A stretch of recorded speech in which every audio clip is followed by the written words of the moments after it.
up, everyone? Welcome to Knowledge and Relationships. This is your boy M3, and I have Arshawn, Jess Kaya, and I have a new guest with me, Miss Mimsy Limbs. Hi, everybody. Thanks for having me on. No problem. Thanks for coming to the show. I definitely appreciate you guys and ladies for joining in. So much appreciated. But before I even get to the topic, I want to know how's everyone doing tonight? I'm good. I'm real good. Thanks for asking. All right. I'm still trying to get the baby to sleep, but otherwise, fantastic. All right. I'm No doing real problem. well. All right. You know, Arshawn, I'm definitely loving the background, man. You Thank got you. the little African background going on. I like that. I I might, you like might yours as incorporate well, that. M3. Yours is, that's really kicking too. I like it. Soothing. Thanks. I Yeah. was feeling kind of blue, but in a good way. So I had to add that to it for the ambiance. But Yeah. before I even let we also have a guest, but before I let the guests in, I gotta also give a shout out to all the people that tune in. See, my Arshawn was the first one to comment. Yeah, it's on like Fortron. I feel you. Okay, let's talk the Black Lives. He says, have a great show, gentlemen. Salute to brother Clarence. My wife, Mrs. MT, says, make sure you hit the like button one time. And if you're new, please subscribe so you could be in the conversations here live. That's right. Because when you hit the subscribe button, you'll be able to comment on this chat because right now, tonight is subscribers mode only. So only subscribers could comment. And then don't forget to hit the notification bell. And then shout outs to Tawanna as well. Says, hey, MT. All right. How are you? And then, okay, 3 Doctrine, single-handed responsible for getting it likes up by 1. Thank you so much. I appreciate it. All right.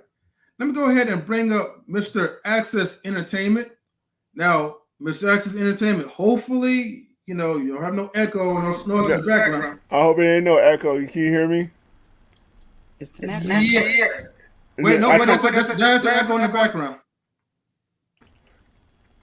So you're going to have to fix that. Okay. In the meantime, all right. So tonight's topic is, go ahead and pull up. Okay. The power Black men have when they are unified. So, and you know what? And honestly, this goes out to like anybody who's unified. But the reason why I'm talking about Black men in specifics is because we as a people need to work on to being unified. A lot of times the media will always try to portray us as, Black men and their fathers like going at it. And there was like a video that kind of inspired me to even have this topic because there was a let's see. There was a dad and there was a stepdad. And so the dad and the real dad and the stepdad, they both get along. And so the real dad kind of gave a present to the stepdad for stepping up to the plate and being a father to his kids, always protecting them and treating them with respect. And a lot of times we look at that as, oh, you giving a gift to somebody who's raising your kids, or you're a loser, you're a simp, and this, and that. But I think this is a time that we need to try to uplift our people because it doesn't really get highlighted on the news. And I would definitely play that clip in just a minute. But I definitely want to give a warm welcomes to all the people who are in the chat. Big Bad Bull, salutes to you, my brother. Thank you for joining in. Thank you for the comment for the background. Let's see, JP, peace and light, knowledge and relations panel and chat. How's your spirit? The spirit is good, JP. Thank you for tuning in. All right. So I want to get to the first question. Are Black men uniting the last hope for Black families? Are Black men uniting the last hope for Black families? Armstrong, would you like to answer this question? Are Black men uniting the last hope for Black families? I want to answer that differently than it's asked. I think Black women and men need to unite. Like to have a family, you need the woman and the man. That's who needs to unite. Black men need to unite for the community, not for the the family. So I mean, just the way it's worded. But I mean, we do need some sort of unification. It doesn't need to be 100%. I mean, you're never going to get 100% consensus on anything, but we do need some sort of social cohesion. We do need some sort of shared value system. We need something, because it really feels like, and I don't have any proof, any data, but it really feels like we're in a dire situation. I can't prove it, but it feels like we're in a close to it, like an edge. I really can't, no data, but it just feels bad. Okay. Just Kaya, what's your thoughts about that? As the young man was just speaking, I can remember when I was growing up, my mom and family members were kind of stating the same thing. Like, look at the time we're living in. It feels like it's the last time. It's not going to get any better. And then I can remember when we all come together as a family, my grandparents saying the same thing. Yeah, when I was coming up, I just seen you kids. It was just getting worse. You guys not doing what we were doing. So I say that to say it kind of seems like the same talk, like whatever time we're in, it seems like, it's just the worst, because you can't imagine, I believe it's because we can't imagine it getting better in this point right now, so we use that, oh, it can't get any worse, because we need to start imagining, what does that look like? See, I don't even understand really what that looks like. Even with M3 stating, oh, I'm sorry, the young man here stating for the men to unite, what that look like to him is community, not in a family, because that's a man and a wife, which I agree. But also we talk about this village. We always talk about, I remember when I was growing up, it took a village. You got 3 butt whoopings on your way home before you got your main one, and that is true to a certain degree. But with that mentality, we have to evolve that. What does that village look like now? So that should be the conversation. Like, okay, we can all agree, us as a Black community, those were times where, more structured, disciplined, people knew each other, knew each other's family. Okay, that's amen. But what does that look like possible for today, the way we live now? We all don't live in the same area for the most part. And then the areas that we do live in is not communal like it used to be. Your auntie 3 blocks over, grandma right up the street type of thing. We're in whole different cities. So I think we need to start reevaluating, what does it look like, instead of just you repeating like, yeah, that was a good time. And it was. And so are Black men uniting the last hope for Black families? I don't think this is a last hope. As long as we have breath, as long as we're waking up tomorrow or today, we're here right now, it's not a last hope. There is hope, because how can you have a last hope? There's no hope then, so no, there is hope. There's always hope, as long as we're talking about it, we're striving to get better, we're trying to learn, and it doesn't have to be the masses. It seemed like damn near Martin Luther King was on his own, but really he wasn't. But it was his voice that was propelling on his own. He had a strong group behind him, but the world was still bigger. The issues were still bigger than him and his group. So it don't take the majority to get a point across. If you're passionate, you have structure, you have direction, and everybody is on the same accord to accomplish this. I do not believe that it's the last hope. There's plenty of hope as long as we continue to talk about it. All right, thank you, Just Kaya, for answering that. No CKQ, I will definitely want to welcome you into the platform. Thank you Sorry for I'm tuning late. I in. had a couple things to take care of, but thanks for the invite. Thanks for Uh, having me. no, you're always welcome to the show. Appreciate it, man. Before I get to you, CKQ, I gotta ask. Let's see, Mimsy, what do you think about the number one? Excuse me. Are Black men uniting the last hope for Black families? Honestly, I think Miss Kaya hit it right on the money there. Honestly, I'm not very familiar with it, though. From what I've been hearing from your streams and all of the streams that I've been on, is that there is a big issue with the Black nuclear family situation. Am I correct in that? That's what they say. That's what they say. I don't know. Mhm. You know, I live in the sticks. I'm the darkest person in my town, you know, and I moved away from my whole family and I'm Cuban. So Oh, okay. so and we live like in a town of primarily whites. Like I'm in Missouri, you know, in a very small town. So honestly, I'm not familiar with this.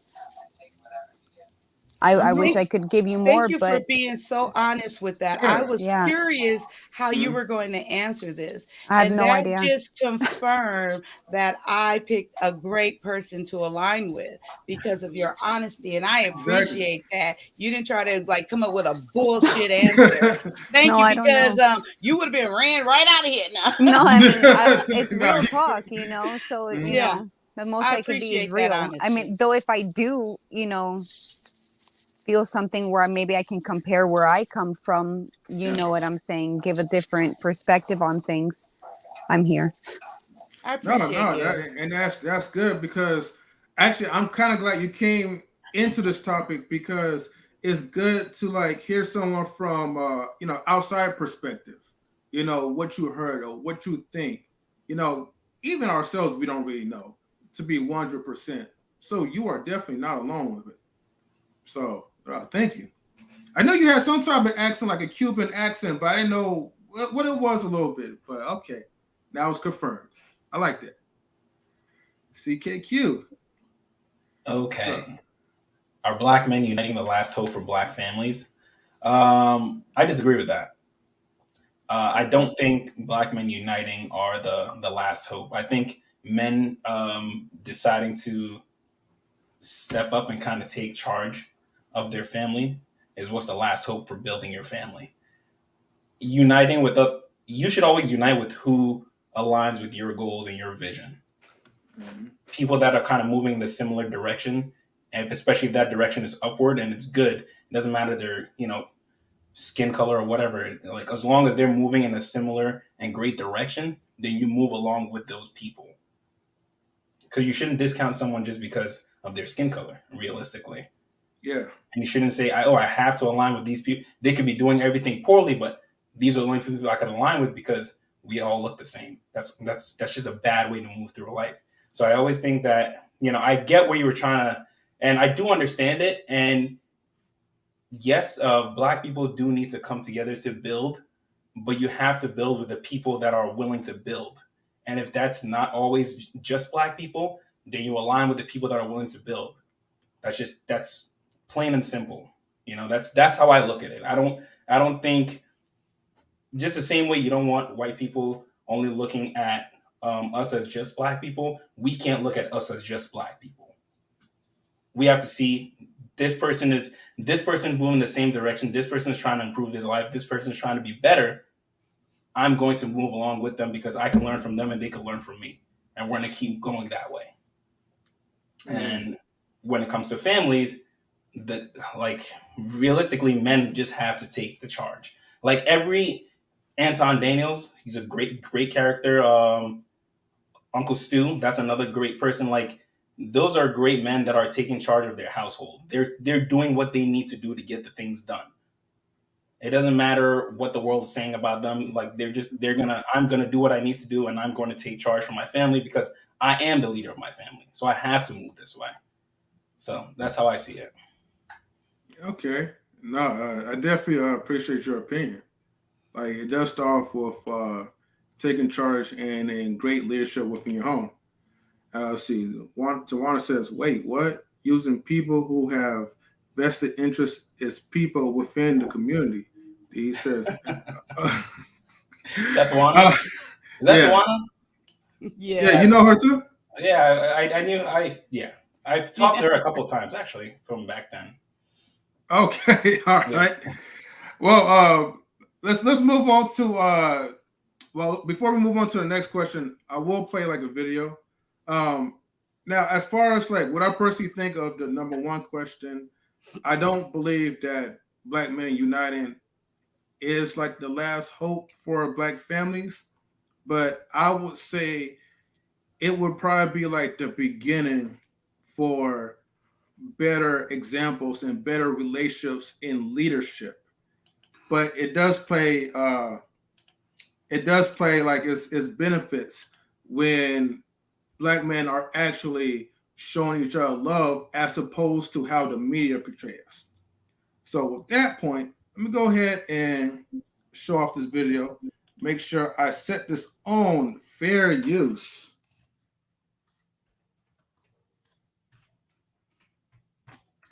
I think Instagram is a little bit more lenient compared to YouTube, but let me go ahead and play this. Let me know if you guys can hear it, okay? So this video shows a father giving his ex-wife's new husband a gift for Christmas for taking care of his kids. And this video is going viral. Ex-husband gifts current husband appreciation gift. I'll tell you how much I appreciate you. You know, this is a new journey for all of us, and I can't express that much that I appreciate you, how you look after my kids as your own. Like, really, words can't express how much I appreciate you. You know, being a father, you know, you're like, man, I don't want to have someone, you know, looking after my kids and another man in my kid's life. You know, even like my best friends, like, hey, man, this is stuff that you pray for. You know, you want to have a good man in your kid's life. A lot of people who, if it ain't their kids, they don't want to do nothing or be a part of it, you know. But you embrace them and protect them, provide for them. We have no drama, you know, we communicate. Let me pause real quick because what I'm learning with fair use, you do have to pause like I think every minute or so and give you a little commentary. So I'm just going to say this. In this particular video, normally people will be like, oh, this person is simping. But I digress. I don't agree. But anyways, go ahead. I think this is beautiful. Yeah, I believe so too. This is definitely a beautiful video. I think this is beautiful. Yeah, it's rare. It is. You know what? It's rare because you don't really see a lot in the media. But I'm for sure there's a lot of black families, stepdads, real dads that get together, have that bond and friendship and trust, and are actually doing these things. But it's so rare that it's recorded and put it on like Instagram or YouTube or any other platforms. But go ahead and continue to play. This is just an early Christmas gift just to show my appreciation for you. And I just want you to know, you know, words can't express. And you can open up. That's my appreciation right there. No. Like, no, dog. So, don't forget about his shoulder.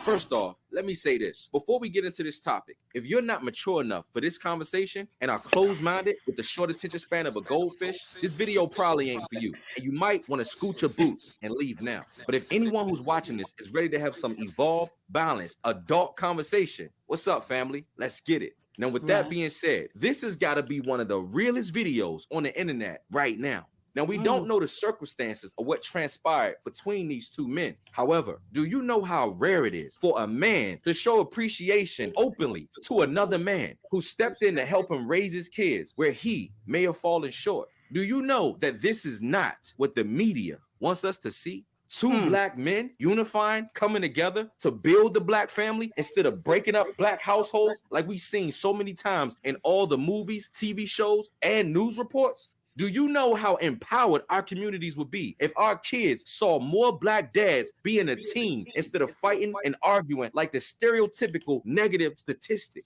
Now, we all know as men, we can be very prideful sometimes. And some guys tend to have a hard time expressing themselves and showing transparency. So many people may not agree with this man gifting his ex-wife's new husband with rare cool gray Jordan 11s on Christmas and thanking that man in front of the whole family. And to anyone who may be hating on this, I just have a question. What do you think is better? A family with no father, confused and lost, or a family with two strong black fathers pushing these kids to greatness? And truth be told, some people would try to say that this guy is weak, and some might say that this man is, quote, a simp. But obviously, some of the naysayers clearly don't know what it's like to have a wonderful stepdad, a real man in a life, and how big it is for a man to successfully and wholeheartedly raise another man's children and love them as if they were his own. Because as we all know, they say, being a stepdad is one of the most thankless jobs a man could have. See, we're so used to seeing bitter baby mamas and bitter baby daddies in our society that most folks don't even know what real co-parenting looks like. See, simply put, rare moments like this don't go viral. But you know what does go viral? Videos like the Texas man who was trying to pick up his kid, but ended up arguing, fighting, and fussing with his baby mother's new boyfriend who pulled out an AR-15 and shot him. And in the end, that father's life was lost, just trying to see his son.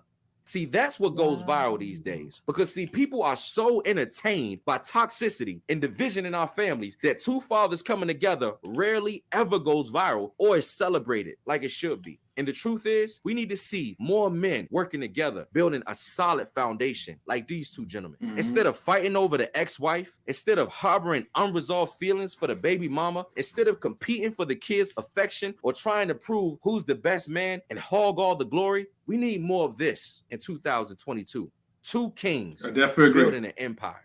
Because just like our elders used to say, it literally takes a village to raise a child.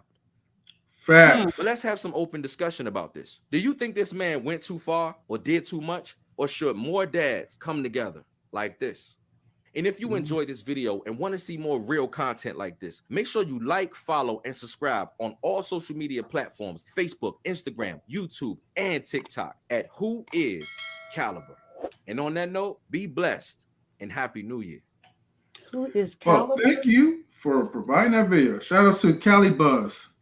And Who Is Caliber on IG. Yep. Yeah, definitely shout out to the bro for that one. How do you spell the last name? K? Oh, I'm sorry. I think it was KALIBUR. Thank you. No problem. Let's see. Two kings or black men. Let's go ahead and welcome Mr. If You Know, You Know. Thank you. What's going on, y'all? I'm not gonna do a regular introduction. You know what I'm saying? 84 in the house. What's going on? I'm gonna do my regular introduction because we're talking about something serious, so I'm gonna chill out tonight. I'm gonna chill out. Wow. Okay. Oh, I lied. I was like, wow. Thank you. What's going on? Just saying. Thank you. What's poppin'? You a fool. I got you. I am here. What's going on? Yeah. You fooled the head shit. I'm like, Got him. Shout out to CKQ with the sound effects. All right. Hey, 84. Hey, Can I say something to that video? Jesus. Unless, there's something being said. Oh, what was you going to say, CKQ? I feel like that's actually a very, very good video, and it brings up a good point. Mm-hmm. I think the big narrative going around right now on different panels is very, very dangerous. Where it's kind of like, you don't date single moms. Me personally, I can't do it. I've thought about it, but I can't. Unless I don't want to say I can't. There would have to be they would have to hit an exceptional level for me to decide to go with them. But the whole idea that everyone is kind of screaming, don't date single mothers, is very bad because there are great women that are single mothers. I've met some of them. And I think it's just a bad narrative kind of being pushed right now. And it's a pretty negative stigma that's being placed on some women that, just like men, they just kind of made poor choices with men. Not all of them are, were just running around just kind of slinging box at every guy that came around. Some of them just made a bad choice. And, now they have to kind of live with that. But them being looked down upon by everyone else just because they're a single mother is a bad look. So I think we definitely have to change that narrative a little bit. Okay. I think. What do you think? I definitely agree to that. We definitely should change that narrative. Ladies, any thoughts? Even with the number 2, you have any thoughts about it? We'll start with Mimsy. I'm sorry, Mimsy. I think the video was amazing. I really enjoyed watching it. And I think that it's a beautiful thing to get over your own selfish wants and realize that it's not about you. It's really about the children and whatever, is good for them, is good. So with that being said, obviously as us parents, we know what is best. We've been there, and their children, they honestly don't know any better. And so we have to make like executive decisions. Obviously, we're the adults, I am not divorced. I've never been divorced. My husband was divorced. My parents are divorced. His parents are divorced. My mom was a single mom, and my dad wasn't really around. He was like one of those every other weekend kind of situations.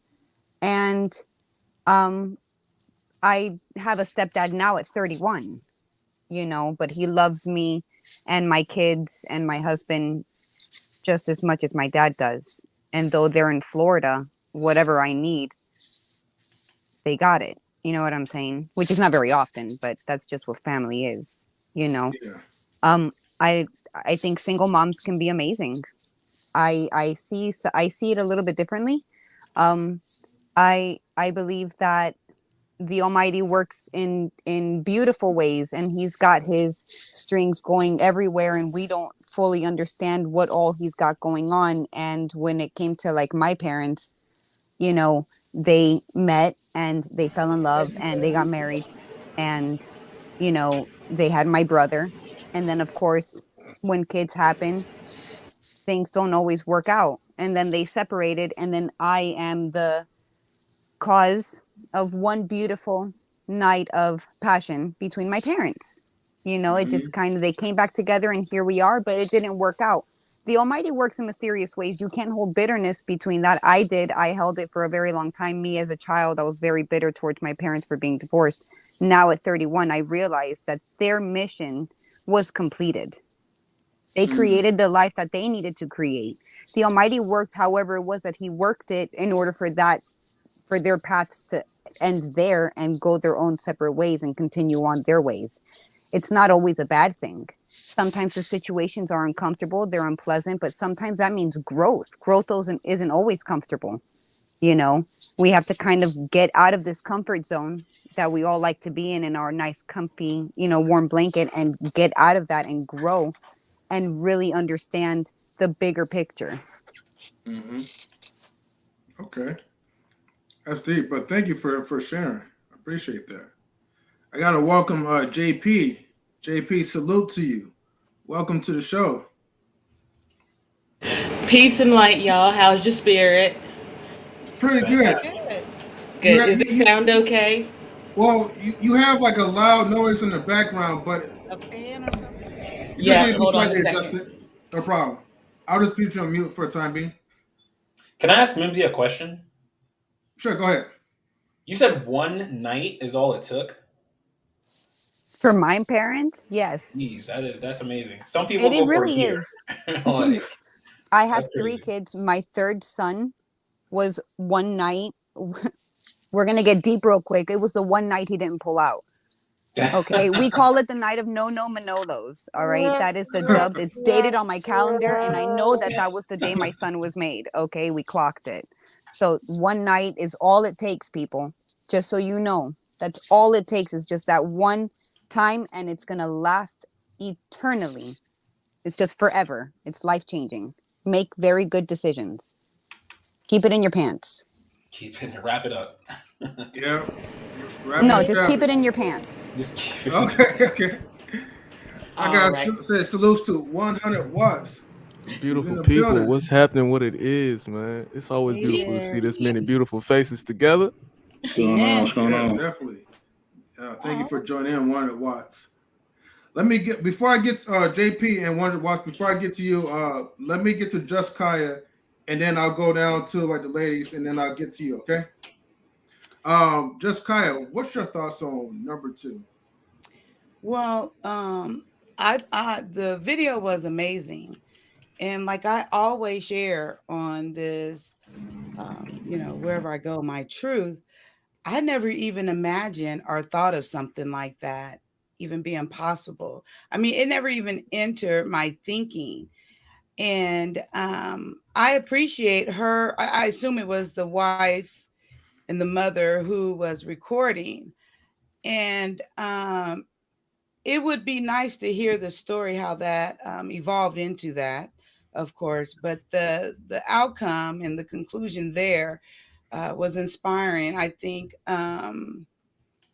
we should see more things like that, of course, because the other side of I'm drowning in it, just like CQ. I can't see the names, but I know CKQ. there's a Q in there, huh?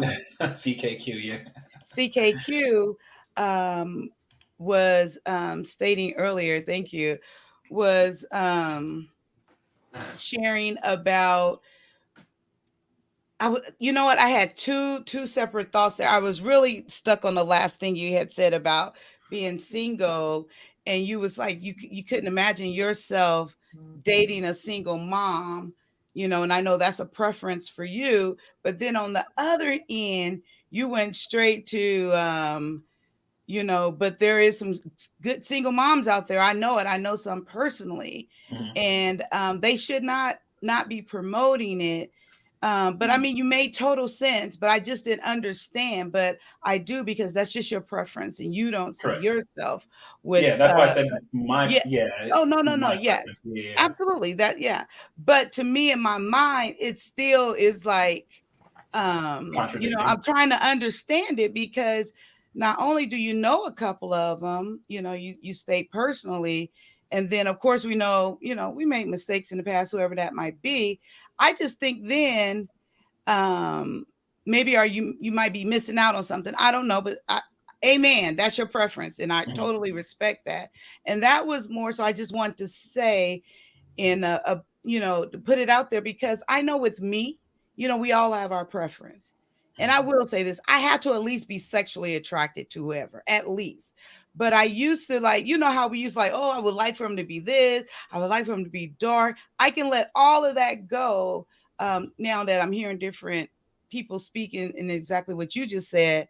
But I just believe, like, as long as they're it has to be an attraction, sexual attraction. I'm sorry, I went off because I was just thinking about what you said there. But back to no, you didn't go off. You were just replying back to like his last I comment. just thought, so that's still it good. did, because when he was saying it, I was thinking about it. You're supposed to think to understand what they're saying, not listen to respond. So I was actively, purposely doing that.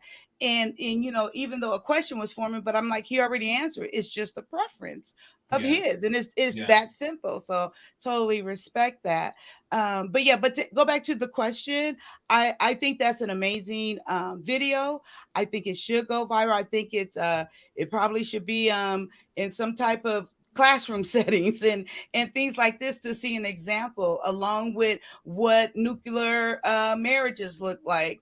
I think all of these should be an example, intentional example in our schooling system, in rearing our kids, as well as at home, most definitely. But I think it's amazing, and I look forward to more things being like that being expressed. And one more thing, I do have a question.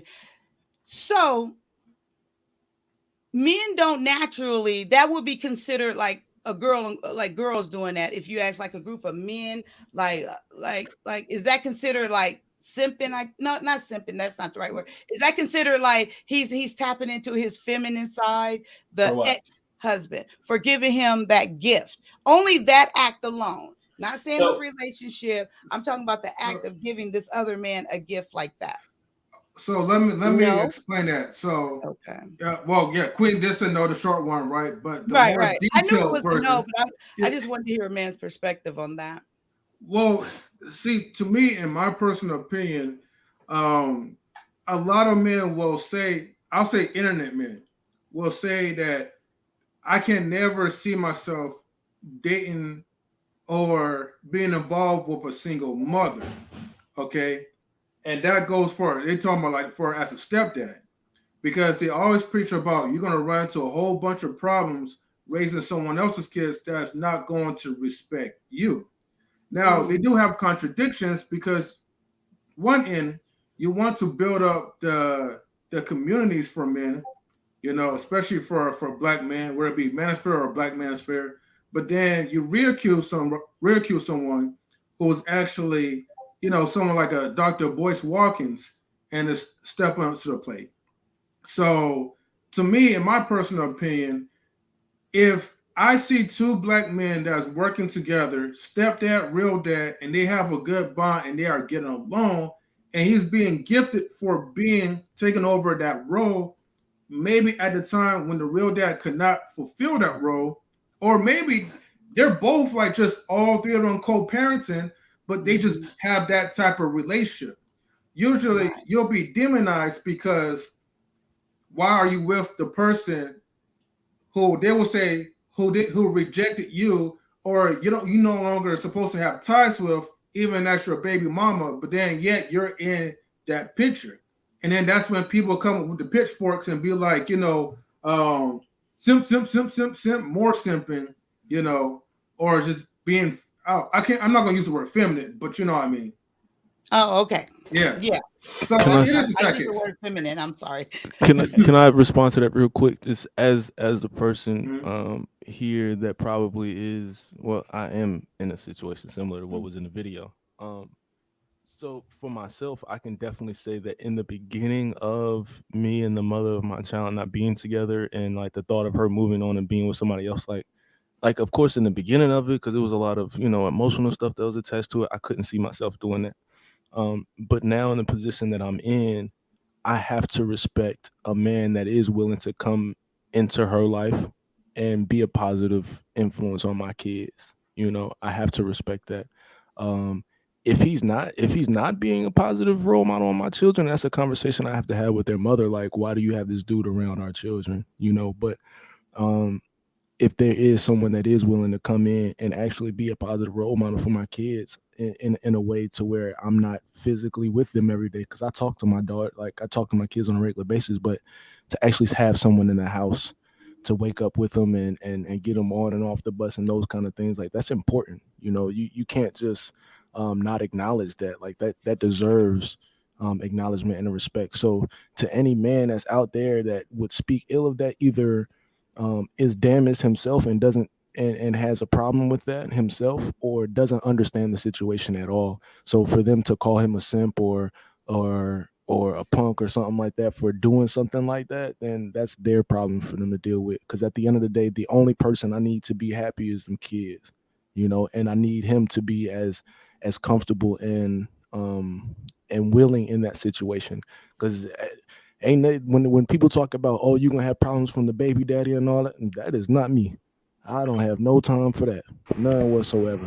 So much respect to any man willing to step up in that. Peace. Appreciate you for that so much, 100 watts. I wanted to just jump in because I don't want to lose my train of thought. Y'all know how old disabled ladies can be at this time of night. So, first and foremost, I appreciate all of you for being up here. I think it's fantastic that you can do it with such positivity and grace. I know it can be hard. Speaking of, I just want to say, Miss Kaya, I saw you last night. I know it was a tough situation, sis. Like, you can feel under pressure when you're up there and you're trying to run the room because it's your panel and it's a bunch of men and it's just, and it's I commend your effort, but I want to ask you just to pull back and breathe a little bit, sis, okay? Because I know it feels like it's personal sometimes when when you're the one that's running things, and I apologize for that part. Hold on, I'm sorry. There you go. Yeah, but I appreciate that. And then after like maybe 5-10 minutes after, I did feel like that. Like, just sit back, let it be. It's not going to be perfect the way you vision it. And I appreciate that, though. Absolutely, I appreciate that. Thank you so much. I apologize for veering off this thing, y'all, but I'm not really good at reaching out first. Young Mr. 100 Watts would tell you that, like, I jumped into his DMs and I was like, brother, go. And then I didn't say anything for almost 24 hours. And then I was like, my bad. I think you're great and I'd love to work with you, but I'm weird. So we all are weird. What's up? You know, we'll say creative. It's more fun. Creative, indeed. Thank you for that. Having said that, I want to answer the questions that are already up here from my perspective. I am a mother first and a mother of young Black men. So when I give advice, I give it from as balanced a perspective as I can. And so I always tell my sons, do not marry into an instant family. I understand that there are women and children in situations who have a particular need, but you grew up military, son, so you understand being your brother's keeper without sleeping with his wife. You do not have to mate every woman that you meet with children in order to make sure that that woman and child are cared for, right? By the same token, I'll give you an example. My husband would deploy damn near every other year from 2002 to 2000, I want to say 11, but don't quote me on it, okay? Now, I've been military my whole life. I understood what that life was like. I understood that there would be men around whom were positive but different, like my young Black boys growing up, because they were anime watchers. They were video gamers out the gate when not everybody else had one. And so I would find men who were similar to them, looked like them, but a little bit goofy like them. Hey, can you kick it with the boys on the weekend? Well, we're going to go do such and such. I'm not leaving you alone with my sons. I don't know you quite that well. I'm going to be honest. Right? That's a woman doing her job for her children. But by the same token, hey, homie, I don't know nothing to do with that thing you got down there. But this dude can talk to you about what happens when you feel a certain way.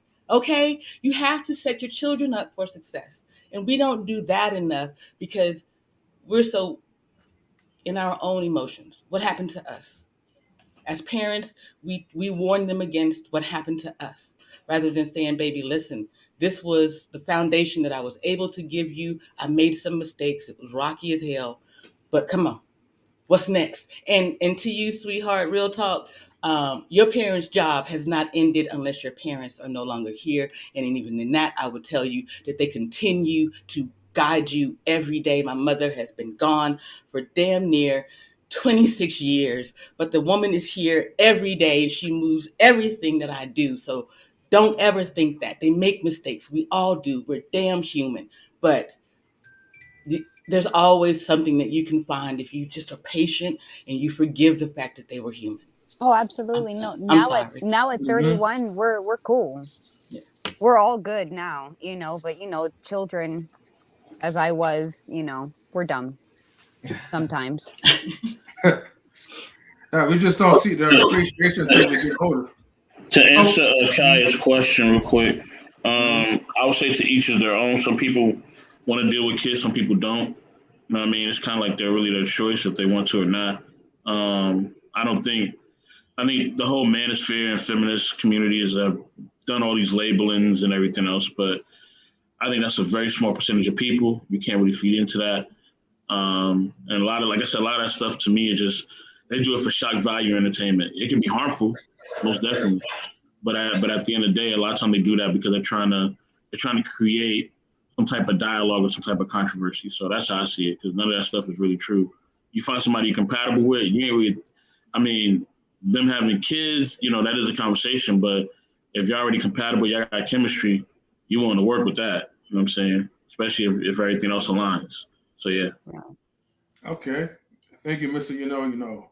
Arshawn, before I get to you, Queen, are you still here? Yes. What's up? How you doing? Pretty good. Queen. Hey, Queen. I think you came in after when we played a video. So if you haven't seen a video. Wait, I saw it. Oh, you saw it? Okay, good. Yeah, good. I shared it. I think I shared it too on one of my pages. Well, when you saw the video, Queen, what was your thoughts about that? I was so excited. It was so refreshing to see another Black man appreciate a Black man. and not need to put them down. Oh, you ain't no good, NF, whatever, MF, get out of my house and my kids. Like it was really refreshing to see a black man appreciate another black man and not care about what anybody else thought.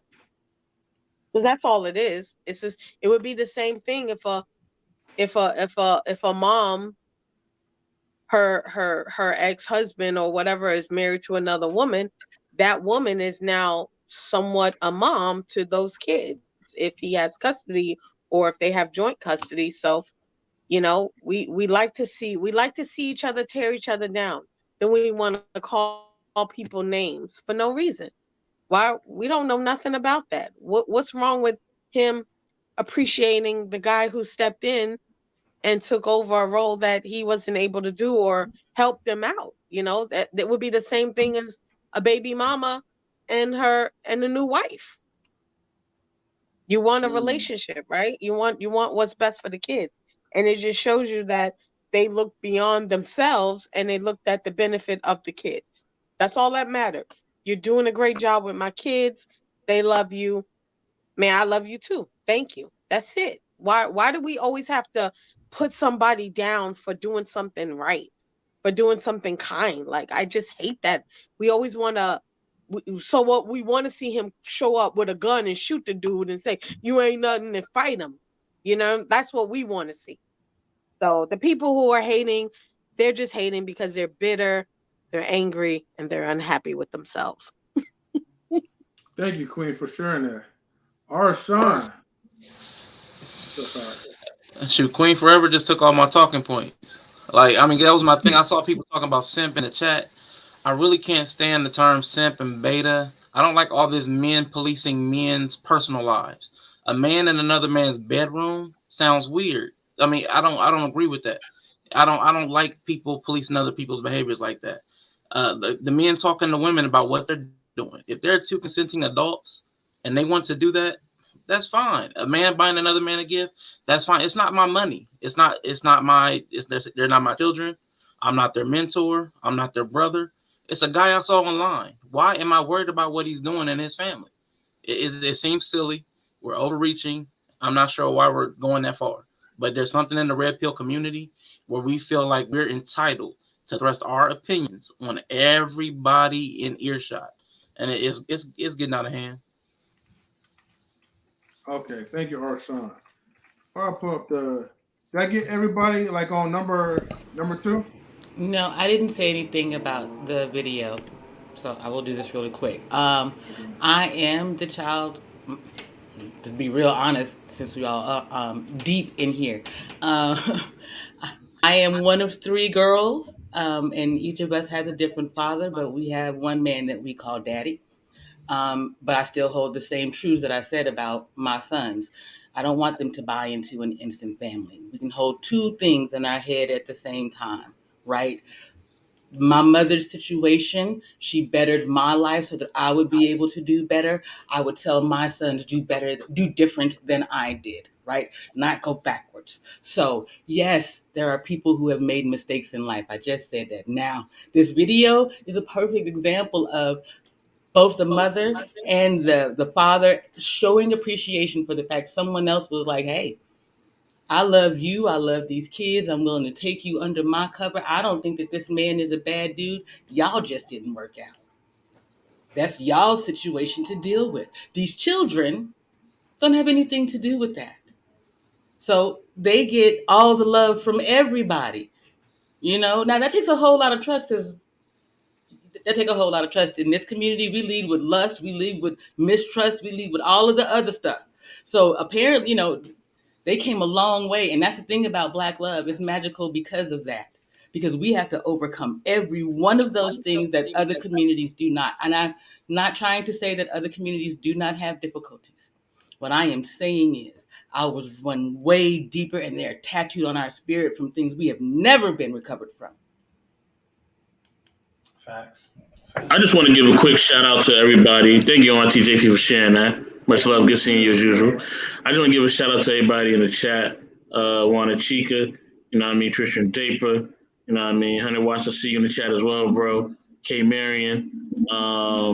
Who else? Blaze Brown. Making sure I don't miss anybody. Square Biz. You know what I mean? Thank you for everybody. For Issa Hopeful. Thank you everybody for being in the chat. And, definitely, Three Doctrine. Thank you everybody for being in the chat and just definitely sharing your opinion and your thoughts. We definitely appreciate you. Yeah, and Tawanna, if you'd like to hop in, please hop in. We will definitely love to hear your perspective. Could I ask Arshawn a question about what he said? Yeah, Sure. Before we get to number 3, go ahead. Yeah, I love what he said about the whole simping and the idea behind the manosphere and beta male and all that stuff. But do you think simping, that word simping, has some level of validity? There is some level of validity, but that's a micro conversation. That's a personal conversation.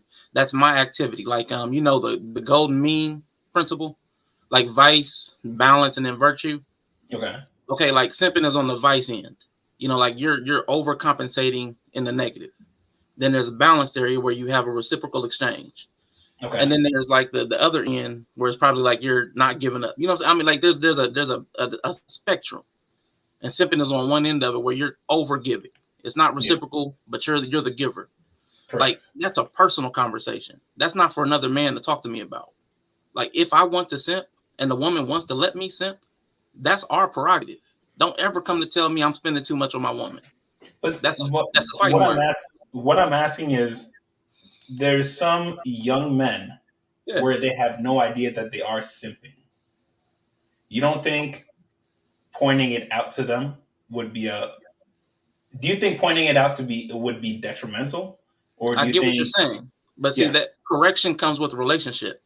We're talking about over online with strangers. Online with strangers, you have no bearing to correct me or to inform me where I have you're saying more if it's there's a built-up relationship between the two, that's when you could talk to them about, absolutely. Hey man, listen, and focus more on this. Hey, I think you might be going overboard, and maybe that's not why you're not getting the response you're looking for. Because in a relationship, a friendship, a brotherhood, you might say, man, I'm not getting the results I think I should be getting. I've been pouring all this energy into this relationship. I don't know what's going wrong. Hey, man, I really think you're going a little too hard. You look like a try-hard. You might be doing what they call simping, da-da-da-da-da. But you see a video online, and you get all up in your feelings, and you're up in the chat. Simping, beta, blue pill. It's silly. We agree on that part, that it's a little overkill, but I just wanted to hear your point of view on it, because it's about something that exists, but the methodology that we're employing to address it is wrong. Correct. Okay. Yeah, we're on the same. All right. That was my question. All right, no, that was a good question. And Arshawn, that was definitely a good answer too. All right, let's go ahead and move to number 3. I'll let the women answer this first. If black men are more unified, will black women be more submissive? Okay. I'll be right back. If you could just save it for the end. I just got to take this phone call real quick. All right, no problem. I'll be right back.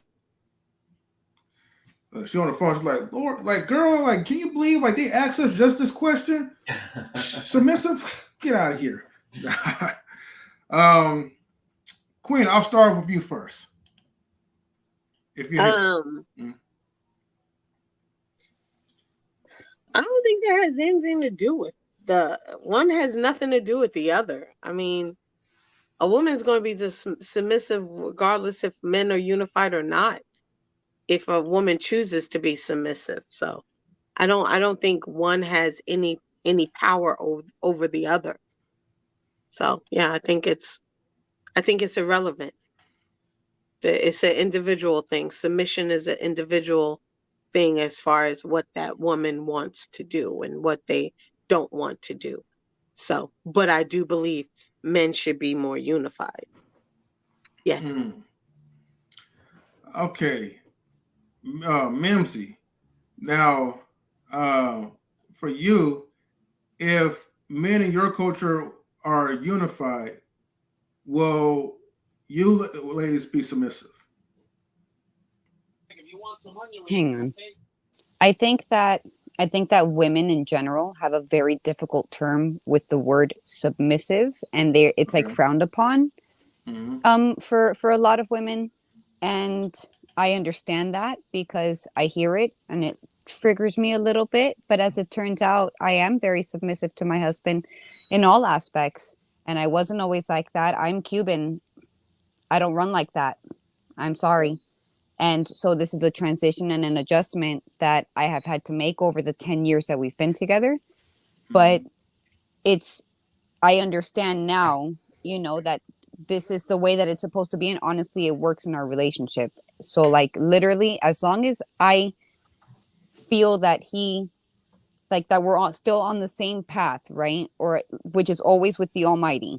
This is the main thing. It's always all about the Almighty, right? That's the primary focus, and that goes with all of our kids and our family and our life and everything. So as long as he's moving in that same positive direction, wherever that takes us, then I have no problems being subservient and submissive to my husband, because I know he's leading me down a righteous path. I know he is my provider, my protector, my lover, my best friend in the whole wide world, my absolute worst enemy when it comes to those times, because he's Italian and I'm Cuban, and sometimes it gets crazy. We're wild in this house. Plus our 3 Cuban Italian children, it's rough. Yeah. Plus, we don't have the village. I have my father-in-law. Don't get Pop started. That's my father-in-law. It's his dad. He is my major support. I don't have my village. My mom's all the way in Florida. His family's in New York. It's just us. Again, in a small town where I am the darkest person in the whole town. And he's from New York. So we're all frowned upon here, basically. And we've been here for about like 6 years now. And, we're still the foreigners. So, yeah, I think that if women have a man that is all of those things that they should be, doing all of the things that they should be, then yes, I feel like women should be submissive to your man. Okay, so I do have a question with that. As a Cuban woman, and of course married to like an Italian like husband, is it natural for like Cuban women to like really not be submissive towards men, or can you explain that a little bit? 100%. Oh, okay. So like my grandma with her, of course, Cuban husband, was very submissive. She, whatever she needed to do, she's house, she did it. She was boss like that. My mom was not so submissive. I don't think, she had her own thing that she was going, and my dad was, trying to like lay down what needed to be done, or, and it wasn't working out. You know what I'm saying? So like she was not that. So of course I'm raised by a single mom with an amazing support system, my grandparents and the whole shabil. But in the end, it was a broken household. Yeah. And that did affect me. And it could have been different. I don't know. I'm not my mom, but I know that because of that whole situation, I have been affected. And now 10 years later with my husband, I'm still the same Cuban, strong, difficult, fiery woman. He says I'm the feistiest woman he's ever been with. Yeah. So, and you've met my husband. So. Okay. I appreciate you for being very like transparent with your life, and just getting to know that side. I have one last question, and I'll make that question short, right? What was the breakthrough or the epiphany that you saw that's like, okay, I know who I am, but let me change this part of my life so I can be a better wife to my husband by having a submissive attitude. Because you did mention earlier that when you hear being submissive or submission, it naturally makes you cringe. But how do you get to the point where it was okay to apply that into action? Okay, so I'm going to try to make a real long story short. We were living in Miami, and he was working like 9 to 9 jobs, and I only had my daughter. So he would wake up and go to work. She was sleeping. He would come home from work and she was sleeping, and he was miserable. He was missing out on her life. He said, Mims, I'm going to die of a heart attack. You know, I'm like, he said, the stress is killing me. I can't do this anymore. We got to go. But if you want to stay, I can do this for you and I can keep working and I can keep grinding out and you can be here with your family. Or we can pick up our, you know, we can pack up our car, whatever fits, take our kid. I have this opportunity in Missouri. We can have land. We can have our own property. We have something to leave for the kids. What do you want to do? He left it up to me. And I said, wow, this man loves me enough that he's willing to suffer and grind and do everything that I want just to make me happy. Why can't I do that for him? Wow. So I did. I love him. And so, okay, if you feel that this is the best move for my family, which is our family, because in the end, we got to get up and we got to go. You know, the man gets up and he leaves his house, you know, his mom's house. Do we not go to with him? Do we not follow him? That's what I did. It was very simple. Well, thank you for sharing, Minzy. Definitely appreciate it. All right, so anyone else for the number 3 question? I will start with you, JP. If black men are more united, will women be more submissive? I don't believe that unity has anything to do with submission. And I do not believe that. So, submission starts with respect, and we need to respect one another, period. After that, it's about being able to commit to the commitment, right? We say we need to get married, we need to do whatever it is, but simply put, you have to commit to being committed. You can do that, then you're fine. All of the rest of the stuff doesn't really matter. All the rest of the stuff, it's not gender or anything else. It's about what did I say? Mental health. That's all that there is at the end of the day.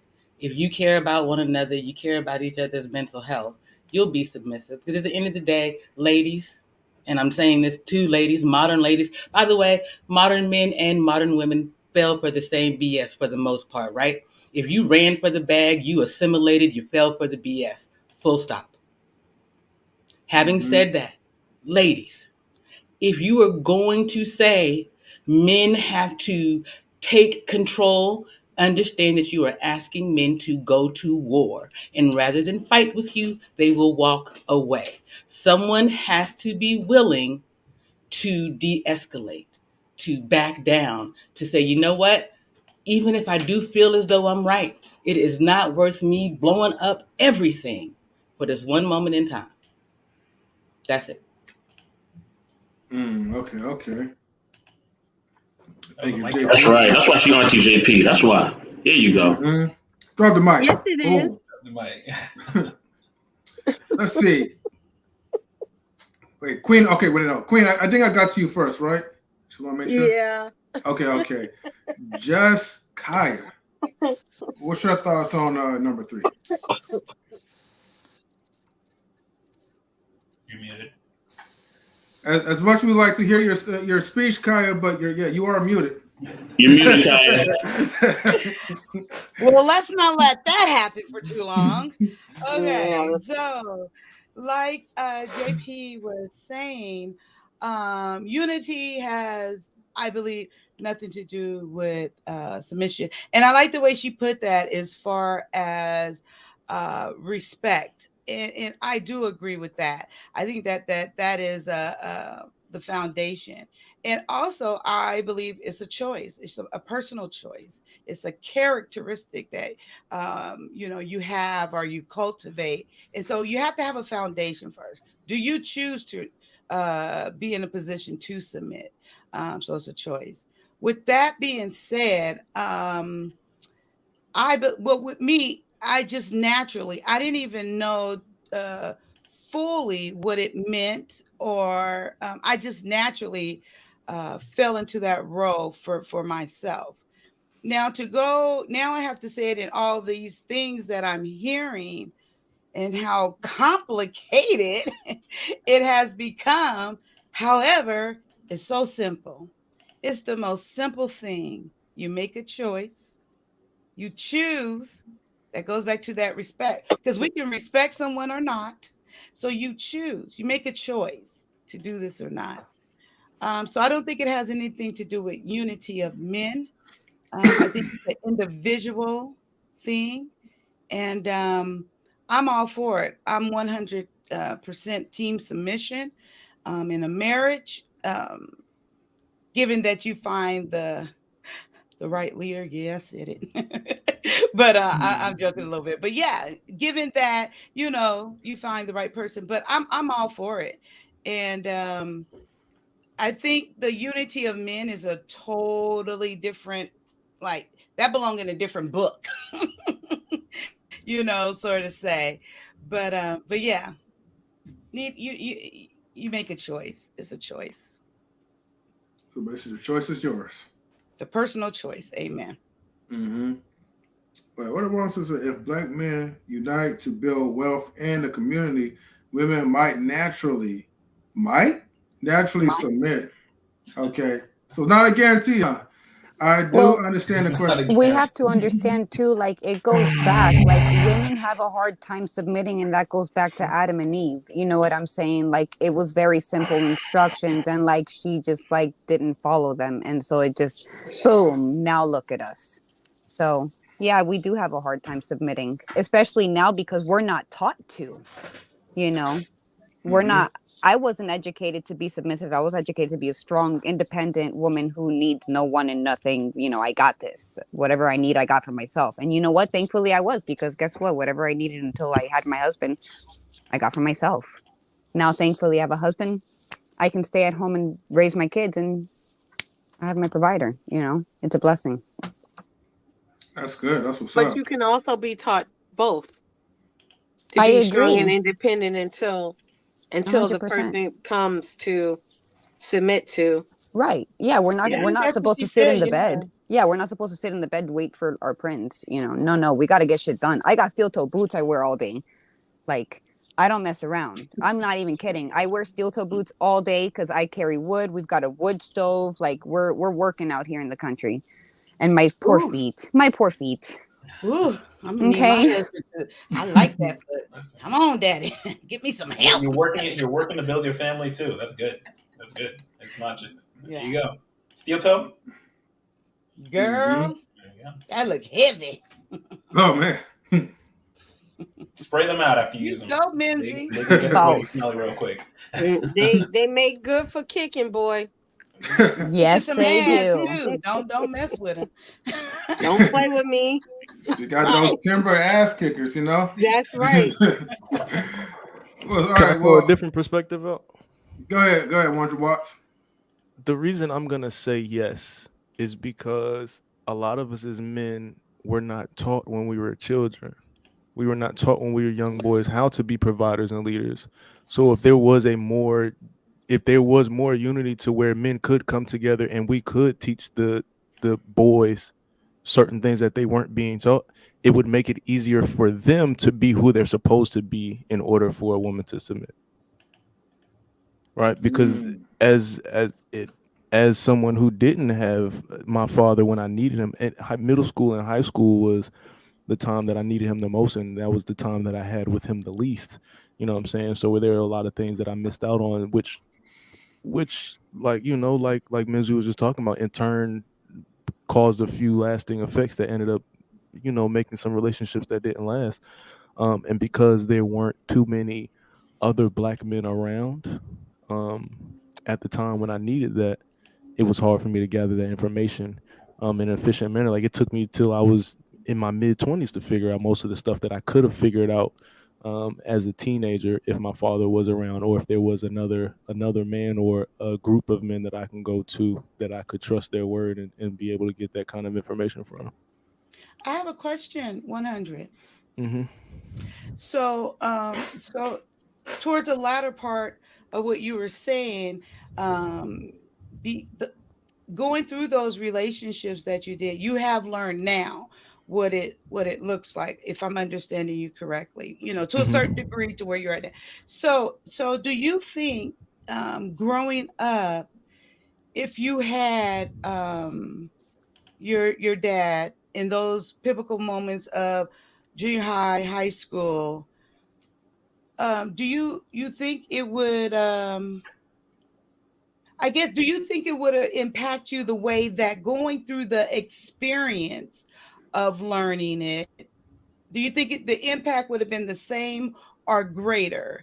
Meaning, comparing your experience against having possibly your dad there during those years that you spoke of. If I would have had him with me, it would have prevented a lot of me running my head into the wall. If that answers your question.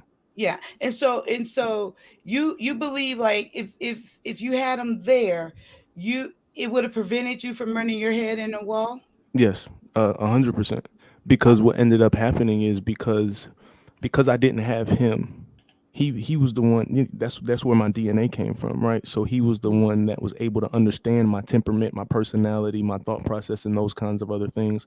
So when I get around other men and they're trying to project their ideas on me, and it has nothing to do with my personality or how I communicate and all these other kinds of things, now they're leading me in the wrong path. For one, and for two, most of these dudes was doing all of the stuff that I wasn't trying to do no way. You know what I'm saying? Because my mother was a founder of a motorcycle club. So most of these guys was just trying to party, get drunk and pick up females. You know what I'm saying? So the perspective that I had, and my father was married to my mother. So him speaking to me as a father and as a husband would have been different than, the DJs and the other people that was out just kicking it and trying to get some numbers.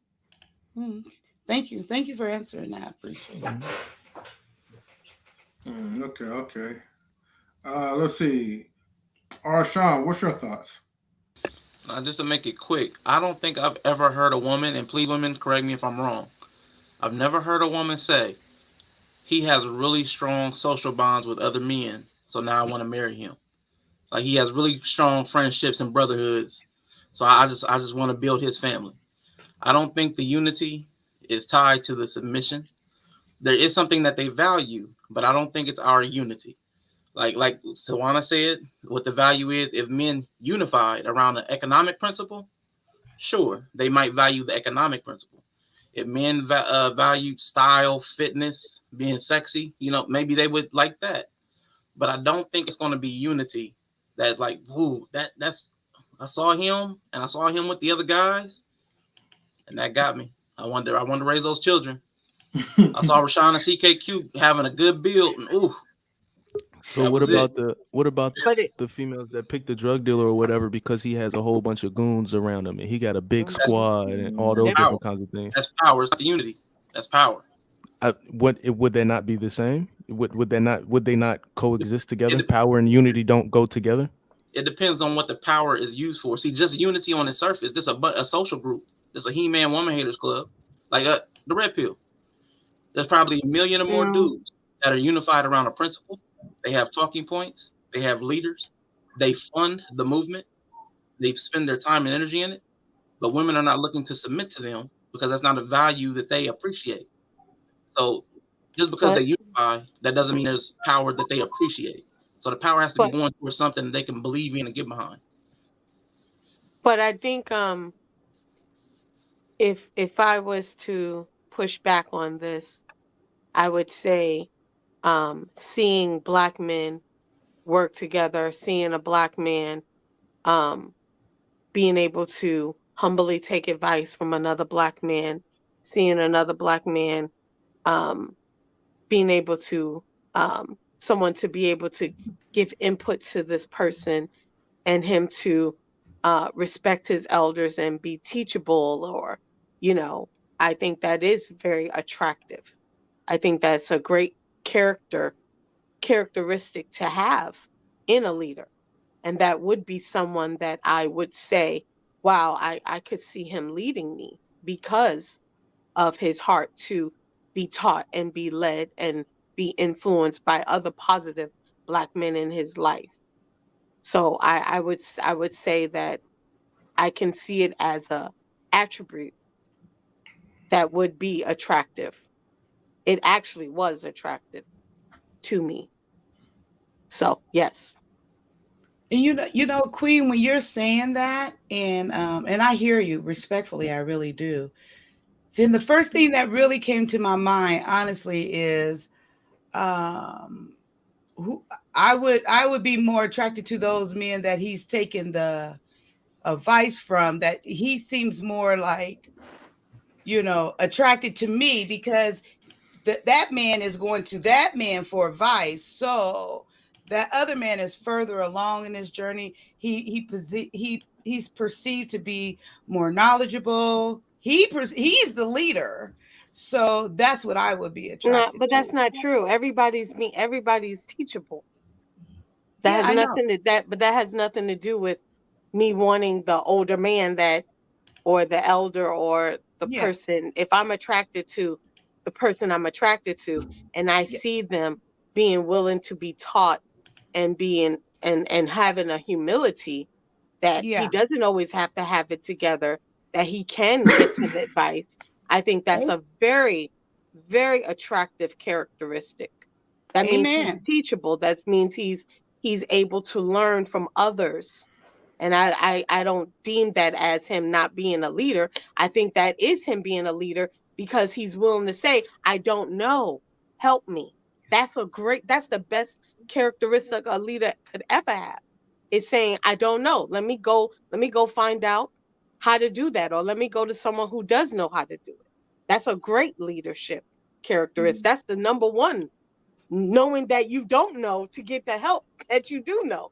That's Yeah. an amazing character. I So hear yeah, you. I that's wasn't what I'm putting. saying. Yeah, I I hear wasn't you. putting down what you were saying. Yeah. I was just Oh saying no.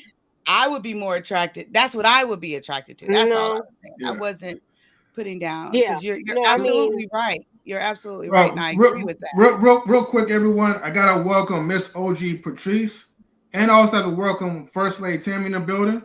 Tammy! Hey, How you doing, what's Tammy? going on? Hey, family, can you hear me?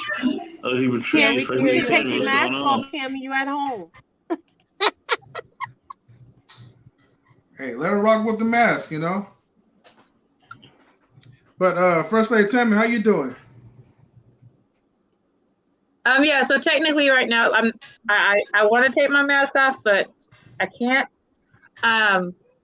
And I don't want to talk about why, because I get emotional. So anyway, I'm doing okay. Besides why I have to have a mask on, I'm doing okay. So yeah.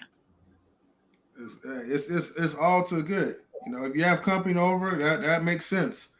But It's all good. It's all good. yeah. But First Lady Tammy and OG Patrice, we are on the third question. And out of the two, feel free to answer this. But the number 3 is, if black men are more unified, will black women be more submissive? I mean, that's a good question. I don't necessarily. I mean, I can't really speak for everybody. I could speak for me. I mean, I think unity in itself is an attractive quality. So I could see myself being, well, now I'm not a submissive kind of person with the right man. I can be submissive. But I think just unity, when people see that people are unified, I think that will draw women to want to be more submissive. Because I think that's part of the reason why some women don't, is because there is no unity. So I think once that gets on track, and I think it's something that's going to take a while, it's something that's not going to be easy.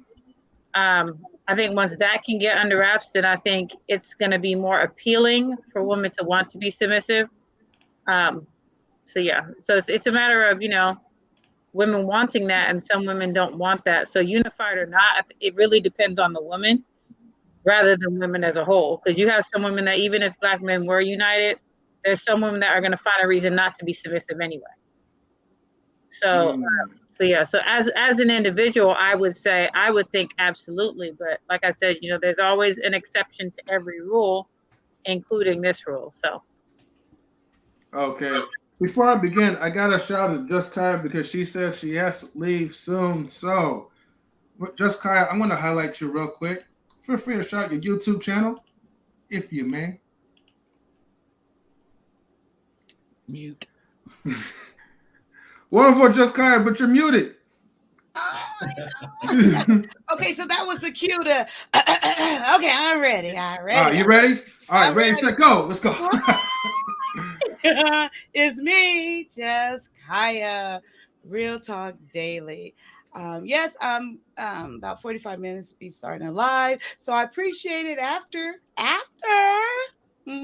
Still here and enjoy this content. But after, if you ever so choose, I would appreciate it if you would come over and join me for a night live at Just Kaya Real Talk Daily. I appreciate each and every one of you. And have a good night. Enjoy the rest of the conversation here. Wish I could stay. No, I wish you could stay a little longer, but we appreciate your presence. Thank you. you I so appreciate much. it. Okay, Bye, bye, guys. Kaya. Thank All right. you. Have a good evening. You too. All right. Let's go ahead and bring there you are, Miss OG Patrice. How you doing today, sister? I'm good. How's everybody? Can you hear me well? Yes, ma'am. Awesome. How's everybody doing this evening, tonight? Wow, wonderful. Real good. Wonderful, wonderful. Good. So, question. That's a really good question. I think that, in my humble opinion, that submissive mean different things to different women, right? Some women may be down with it, and some may not.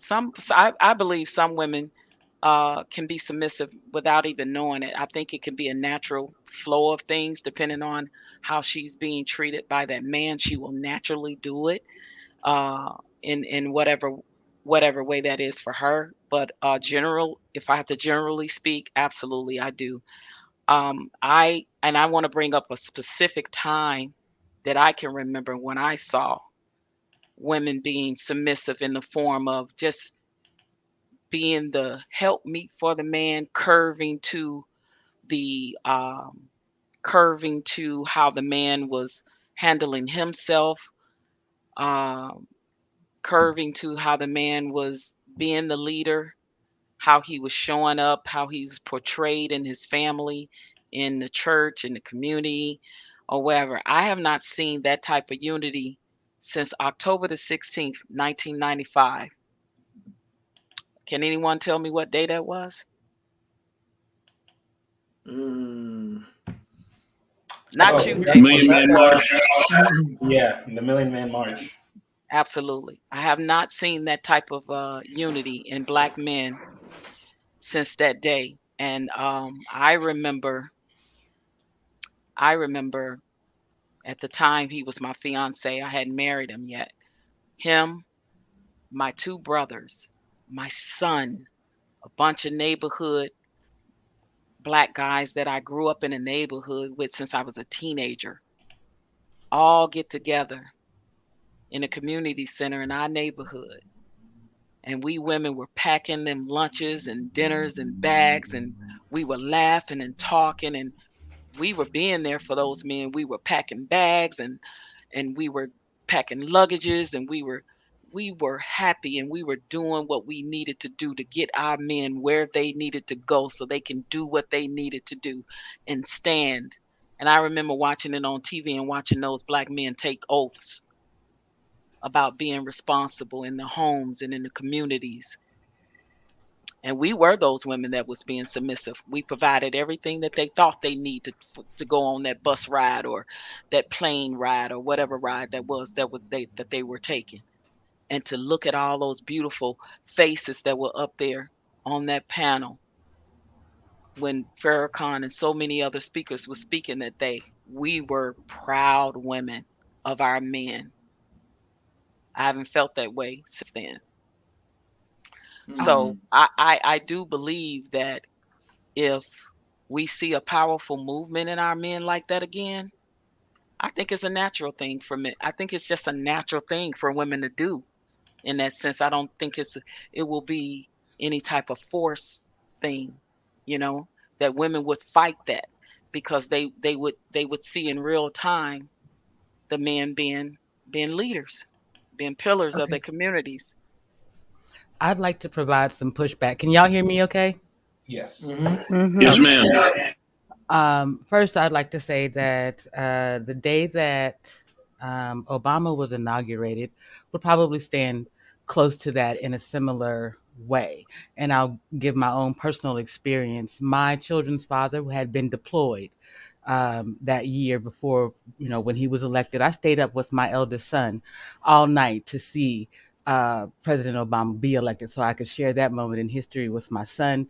Immediately took the money that I had saved and paid for 2 bus tickets to go to his inauguration and watch. And while we were there, give my son a part of history to share with him. Now, his father happened to come home from deployment in time to be able to go. As a woman, I had a decision to make. Do I want to go and share in this moment in history with my son, or allow him to share this moment, black man to black man to black man, with his father himself and Obama? We have to understand the one thing, though, that still sticks out there. We idolize the wrong thing in that. The man himself and not the imagery. So once it was all said and done, everyone else was able to co-opt the Obama family as their parent, their lineage, their whatever it was. And so then here we are once again looking for our own leaders because we have not chosen them ourselves still. We don't choose our own leader spirit. We are not creators amongst ourselves. What do we provide to our community? We don't look to lead our communities in that way anymore. The time that Patrice is talking about, the people who were willing to do that were led by someone else to be willing to stand on their square. We don't do that anymore. We move with the wind. Whatever will get us the money the fastest. That's the problem. If you want to talk about anything, we need to submit to something higher than all of us first. I don't care what you call it. I don't care how you name it. Whatever book you use, at the end of the day, it tells you that you submit to a higher being. And your spirit submits to that and does the work of it, and you will be good. Outside of that, you're going to always have these troubles. And that's the thing that ill doctrine is talking about, although I have some issues with some of the other things in there. At the end of the day, if the man's spirit hasn't submitted, it doesn't matter if the woman submits to him. They're both moving in the wrong direction. Just to say, I actually did not witness them submitting to the man. I saw them submitting to the movement, because these were men from all walks of life and all different religions. So they weren't submitting to Farrakhan per se. They were submitting to the movement of what his call was for, because he did not call for them to submit to him under the Muslim religion. He called for all of them to come together to give a covenant before God, to go as men and be leaders and pillars in a community, not to him. So that's what I witnessed. Now, the Obama administration, I absolutely agree with you. It was definitely another pinnacle time in Black history. I worked the Obama administration in Nevada, so that definitely was a proud moment in history that I enjoyed being a part of. Later, being very disappointed in, but I enjoyed being a part of the history, and I won't deny that. And I won't deny Obama of his stance, no matter how I disagree with the way he handled our people, good, bad, ugly, or indifferent. But he still was a Black man that made history. So I'm very proud of that very moment and stance. But the Million Man March was different. It was different in the way that I didn't see men submitting to another man. I saw men coming to a call of a movement, not submitting to the men. Who just dropped out? Okay. I gotta welcome Tawanna. Tawanna, how you doing? Tawanna. I'm great. How are you having this great conversation? Well, it's all about trying to unite like the folks, right? So I'm glad that you're here. This brother ahead of me, I love what he was saying. Oh my goodness. I was like, what's his name? Nobody was answering me. But he was saying some things, but obviously 100 watts. I didn't remember you, CKQ, but yeah. Clement. You kind of reminded me a little bit, right? I was like, okay, I remember your voice. Yeah. It was back before you guys had the calling with the screens. I called you in B-Nix and I spoke about mental health and how it's important for all of us. But that was a long time ago. I remember. Oh my goodness, I do remember. JP, oh my God, and OG Patrice, this is like my first time being on the panel with her, but obviously I've heard her in the past, and much respect to her and JP, Mr. Beston, and this lady next to me on this side, I guess. She's been saying some positive, interesting things and shedding light and from a different perspective culturally as well, which is always good. I guess I got a lot to say about these topics. Well, welcome, Tawanna. It's a pleasure being on the panel with you. Yes. My Chi-Town home girl. Oh no, oh girl, all right. I didn't even know that. Hold on, wait. Pause, There's another connection. Hold on, wait, pause. You don't get to just all of a sudden give up Arizona because you got some East Coast folks over here right now. Oh my God. Okay, you are now in Arizona. No, we're Arizona homies, but I'm born and raised in the Chi. Can't deny that. Southside Inglewood, stand up. Oh, I didn't come in here shooting first. Patrice, do you know that I'm from Inglewood? 67th and Union? What? Yeah, we only grew up about 3 or 4 blocks from each other. I was 65th and Green. 65th and Green, yes. Oh, we right there. I got a grandma that live on Green, so I already know. Oh my God. Okay, well, you already know, right? That's so crazy. Yes, they they cracking up at us. Okay, so here's the thing. I think that Black men uniting to show any kind of leadership in any way, right? Even if they're uniting, like I said, for community, for economics, it shows women that they are investing in the community. It gives us a sense of security. It gives us a sense of protection.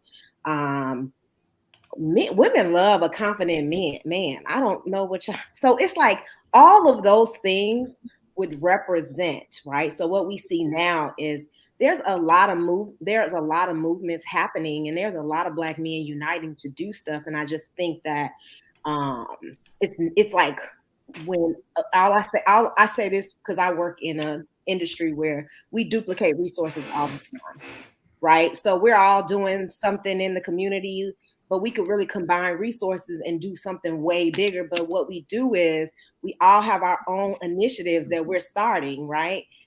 Same thing that happens with Black men.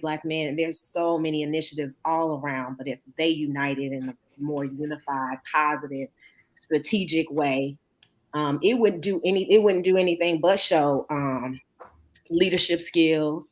The reason I said might is because submission is tied to the biblical sense of the word. Like, it's a lot of people say submission as if it just comes automatically and that there's nothing that comes before that. There's a divine order that should take place.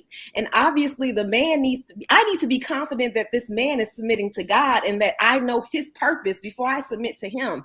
So yes, submission, I say might, because just because you're a part of this larger movement doesn't mean that a woman's automatically going to submit to you. And so that is why I believe that, yes, uniting, one, for a common purpose, a purpose that's higher than just, we want to get together and show that Black men are doing something positive. No, it needs to be a purpose higher than that. I believe that Black women will submit and fall in line naturally, as OG Patrice demonstrated that happened for the Million Man March in front of her eyes, right? Because that was a large, huge demonstration. And I really forgot about that example but that's a large demonstration of men, getting together. And I do understand what JP was saying, that it's not always us in control of those movements. So that, changes the game for it. But Black men are the least respected in America by every other race. And the Black woman is the only woman who we are completely loyal to the Black men. Our statistics show that. We refuse to be disloyal to Black men, even when the odds are against us. But Black men in these platforms devalue and degrade and talk and criticize and do everything to dismantle the relationship between Black men and Black women. But outside of this space, Black men and Black women, we love each other. We support each other. And I wish that more of these spaces would demonstrate what I see on the daily basis, but they don't. So I'm just going to talk about these people in these YouTube streets because that's the people who I attack, the people who are trying to go against the narrative that I know to be true. And you all have other races believing that Black people don't like each other. Okay, can I say this though? Yes. Wait, I do have a question. Wait, hold on, JP. I do have a quick question to ask. Tawanna, why is that Black men are not as faithful or loyal, to Black women as you say they are, or say that we are, pretty much? When I talk about the statistics, I'm really only speaking to one particular statistic, and that is that, Black women tend to marry within our culture more than Black men, right? So in my eyes, they're taking resources out of our community because they're marrying outside of the community, which is fine. I don't have a problem with interracial dating. I'm just showing you what the statistics say. And there's a lot of reasons why Black men say that they date outside of their race, or that they don't want to date Black women, or they're not interested in Black women. I don't care to get into all those reasons. Y'all know what those reasons are. They say them all the time. They talk about it in these YouTube spaces. I'm sure CKQ can Clevis, go ahead and tell us. That's your lane. I know you know all of the rules. So what do you mean? I'm an innocent bystander here, okay? I'm just I will let him bring those points to light. I don't want to bring those points to light. What I do want to say is that in my eyes, Black women are the most loyal to Black men. And if we continue with this gender war thing and you lose the support of Black women, which I see happening on a daily basis, I am worried about, okay, what's going to happen? Because we are already the least respected in America, period. Even the most assimilated man can be, arrested, right? Life could change in an instant. So we try to beat each other down all the time. What good is that? I don't see. I know that's not what this was about. It was about uniting. I do believe uniting will have positive impact in the community. What we see now is people destroying the communities. What we see now is all these other things that's happening. If we united over something positive, it would have nothing but positive results. That's my opinion. I agree with what OG Patrice said. I agree with what the brother up above me said as well. Butterscotch gang. Arsha. And I love it. Well, go ahead. Guys, that was the only thing I had to come on here and say some things and show you some love, MP3. I mean M3. You said MP3. Hey, Tawanna, you know I'm on that. I'm just letting you know. But thank you. Knowledge and tutorials. I wanna push a little bit, Wanna, because one of the things that I try to talk about on a regular basis is that it's us. We may not like it, but the dysfunction is real. So let's say this first of all. Race loyalty is race loyalty, period. Right? So Black women are loyal to Black men are loyal to Black women, white, more often than not, that is the thing. Outside of that is becoming a more modern, recent thing, right? The loving thing didn't happen until here in the 1900s. So let's be real about it. We're not talking that long ago. But having said that, it's us. So let's talk about it. Let's look at it. Social media, that's the phone in our hand, the camera in our hand, our access to media. Right. Then you've got real media, Real Housewives of such and such, so on and so forth, right? Or the news telling you that so and so is bad, this and that is bad, and da da da is bad. And then you say that we've got the real world people or real life, but they're in all of those categories. Yeah. So they are a representation of what's happening. I agree that there is a growing divide. So how do we deal with the modern. dysfunction being sold or billed as normal? Right. And that's why I do agree with the uniting question. I saw where it was going as far as uniting Black men for a purpose, because what I don't see is Black men kind of taking control of the community in large droves. And what I do think needs to happen is that, and what happens is, and I'm not talking about the sisters, but what the sisters do is we go in and take control because we are dominant in our communities. And then we do everything for the man, the Black man. We're behind the scenes, we do all the stuff. And we don't let them take control of the community for themselves. I would love to just see the Black man unite and Black women just kind of make their food and stand on the sidelines with a little a flag, or not, and make a T-shirt if y'all want us to. But show us, like, I would love to see that, and I would I would challenge the Black woman to not do anything and let the Black man just completely shape the entire thing, and see what happens. Okay, I got one more push, and then I'm gonna let the gentleman have it. Hold on, Auntie. Hold on 1 second. Hold on. I'm sorry. I gotta welcome my guest. I love you, but hold on. I gotta welcome my guest, Mr. Daryl Long. You know what I'm saying? What's going on, baby? What's going on? I have to also give a shout out to April Carter and Victor Freeze on the comments. And real quick, I just want to answer number 3 real quick, and then I'm gonna let Daryl rock out. Then we're gonna go back to Auntie JP. I just want to answer number 3 real quick.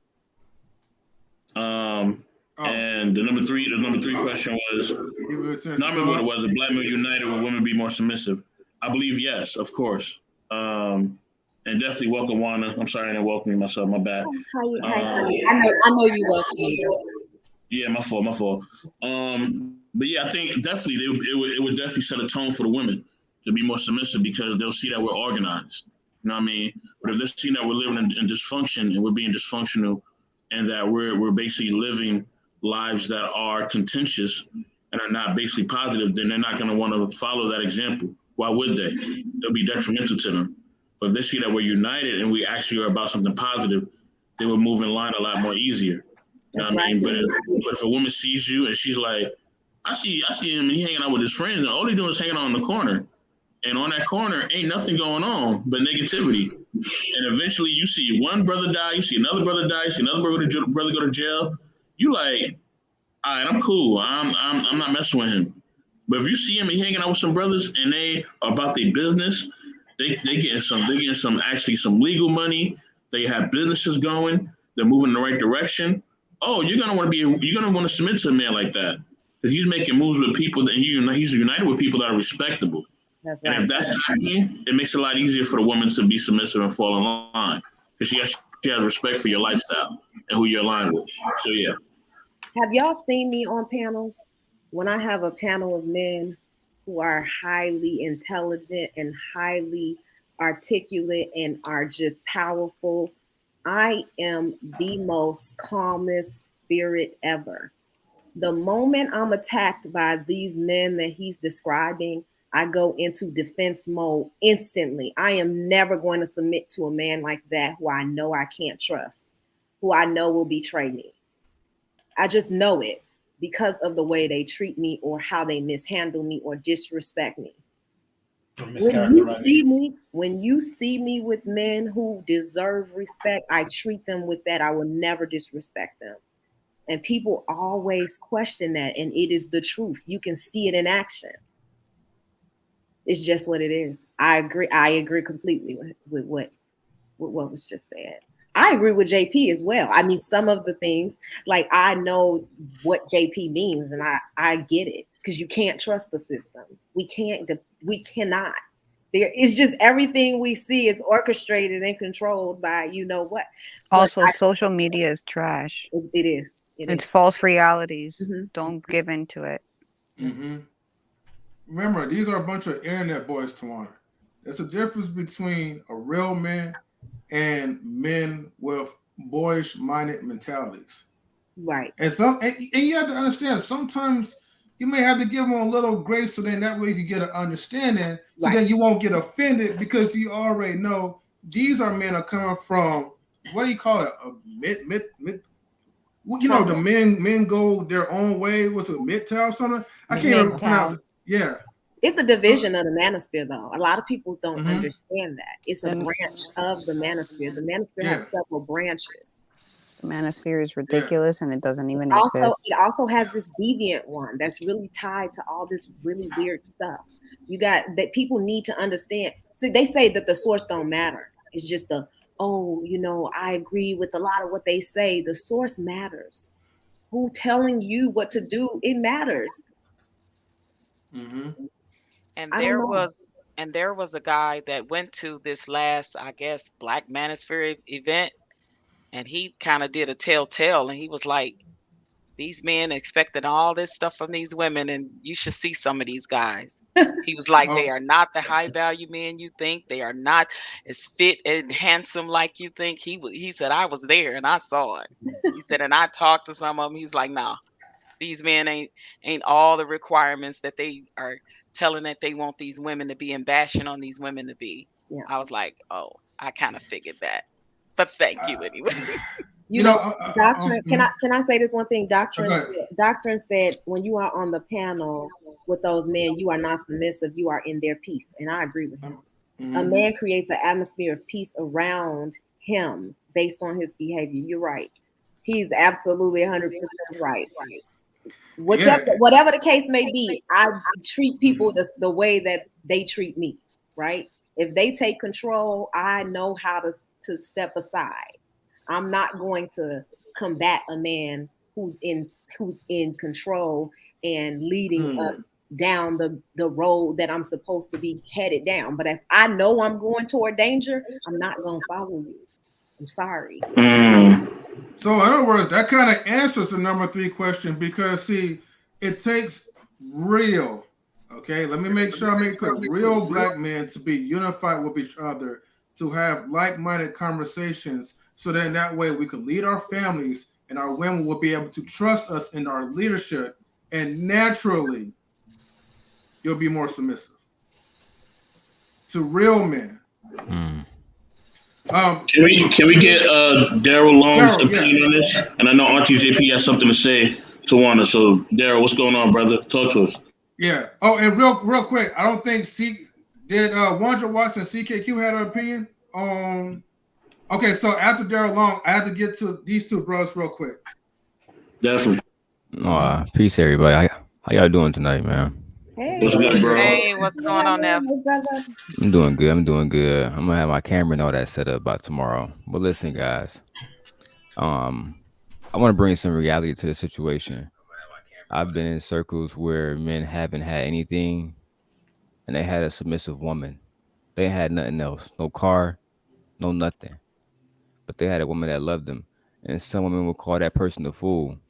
And then I've been in situations where I saw a man, right? He got a little bit of everything.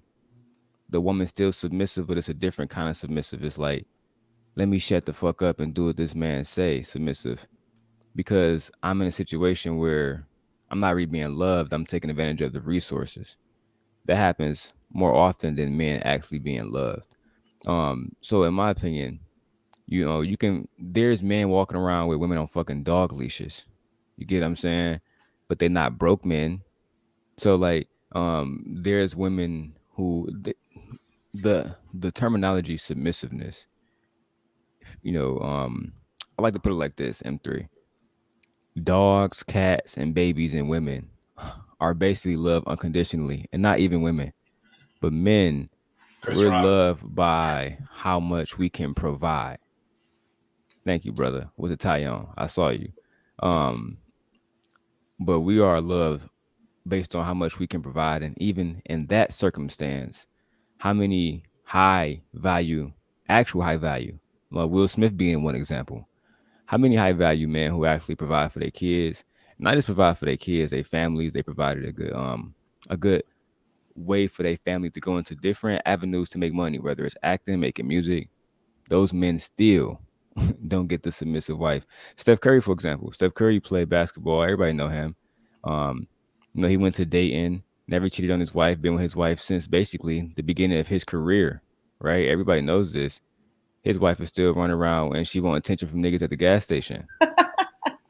Right. And it's funny. It's funny about that. Always, Tawanna, it was funny because, you know, Aisha Curry, she has arguably one of the most reputable and famous husbands in all of California.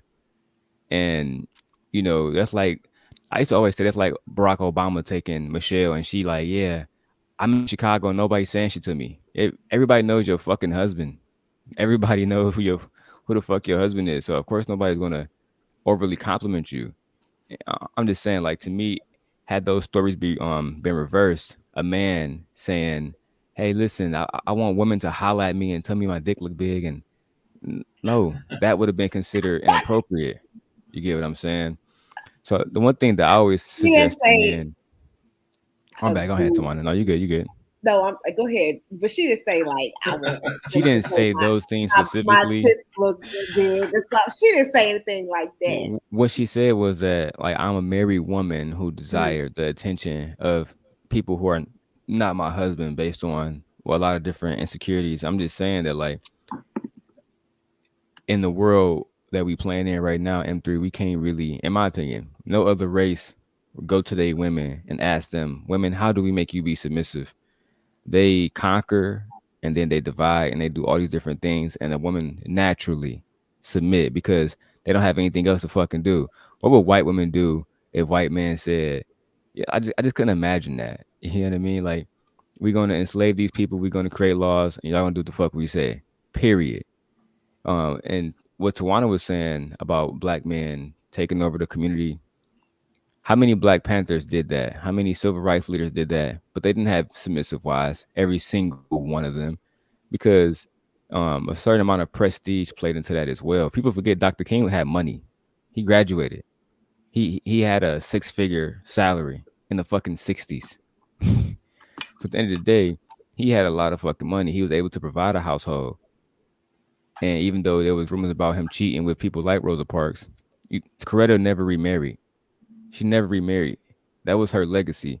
I just feel like a lot of the black community is not about combining, bro. It's about combining resources. It's not about bringing people together, bringing ideas together.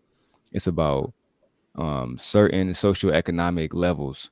And once you in that stratosphere, you want to stay in that stratosphere. That's how, in my opinion, not just black people, all people create unity. You get what I'm saying? Like, you don't see the powerful uniting with the powerless. You don't see, generals letting fucking peasants and citizens inside the State of the Union meetings for a reason. I think that's something that black men need to do too. We need a organized group of people who are actually going to get shit done unapologetically and without asking other people for permission. That's how I feel about it. If I can just speak a little bit on what Darrell said, it's a different it's a different time now than what Darrell is talking about, and unfortunately, back then we had even celebrities that was a part of the movement. They were a part of the civil rights movement. You had Sidney Poitier, you had Harry Belafonte, you had Ozzie Davis, Ruby Dee, you had Aretha Franklin, you had James Brown. They all contribute to the movement. Now celebrities, they don't do that. They don't want to get involved. They barely want to get involved.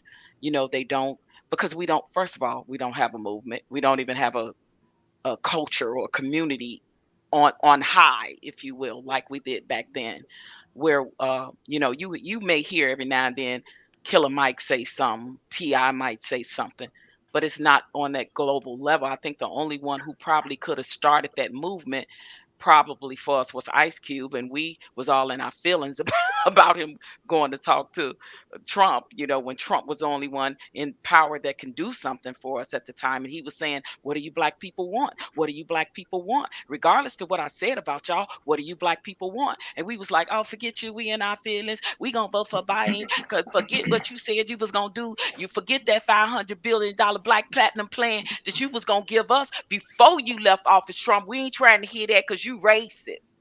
And now we got one of the biggest racists as presidents that ain't gave us jack. So again, I say, what do we want, black people? Because if we don't have a seat at the table, how will we ever get anything done? And sometimes we have to sit at the table with people that really don't like us. They may have opinion about us, but if they're saying that I'm going to give you something right now before I get out of office, you take it. we got to take what we can take and deal with the rest later. And we can't be canceling our own people that want to talk to these people. Mm-hmm. That could have been the start of a pendulum. $500 billion for black people is a great start. And that's better than any other president, including Obama, was going to give us. You know what? I'm sorry, Toronto. Hold on real quick. I do have to get the bros up there. I know CKQ, you haven't spoken. 100 Watts, you haven't spoken yet. Arshawn, have you spoke? I spoke, but can I just say thank you, Tawanna, for the kind words. It's a pleasure to be on the panel with you. And I'm going to fall back and let the gentleman go. Okay. Okay, I'm going to get to 100 Watts and I'm going to get to CKQ. 100 Watts? I think I did answer the question. I know everybody here went a lot deeper and in depth with their answer. I just thought that it was more important in terms of the personal development of the young men. You know what I'm saying? Because the being around men that can show business and all of that other stuff as well. I don't that those are also important. I just don't want us to miss the part where it's important that black men coming together to teach younger black men just how to be men is also important as well. But I agree with most of what's been said so far. Can I ask a quick question? Yes. I'm sorry, I just tied into this real quick. I just want to, just so I can understand. Do black single mothers, right? Do they, I don't know if you know or not, I'm just asking a general question. I don't know if this is inappropriate either or not, but how do black single mothers teach their sons? Do they teach their sons that how they should grow up to be as men, to be the providers and the proper leaders, and what they should be because they're single mothers and their husbands weren't this or whatever it was, and maybe they want better for their sons? Because like you said, they need to be educating the children, and I'm all for that. Like, I 100% agree. It starts in the home and what we as parents are trying to teach our children. But obviously I'm not a single mom, so I'm just trying to understand from like your perspectives, like what you as men have been taught by like your moms and what your community sees from single moms teaching their sons. And then if there's any single moms here or even non-single moms, how, like, what yous are teaching your sons. Wait, okay. Is that a rude question? No. Okay. I'm sorry. It's the question. Could the men answer that too, or this is just for the? No, So, I'll go I just first. want to understand. Okay. Because I don't understand. I just want to get everybody's perspective. Okay, wait. Hold on. All right. Well, hold on, Daryl. I gotta get CKQ Yes, sir. real quick. CKQ. On the question? Yeah. Yeah. 100%. 100% Mhm. women would be a submissive. Not even just black women, women in general. A group of my friends and I, usually when we go out, we're all black men, all, try to keep ourselves. We all try to keep ourselves moving forward in life. And we don't go to low scale places. We go to upscale places. And a lot of times when we go there, we don't go in the corner. We go in the center of the room, and we take up space. That's usually what a lot of people notice.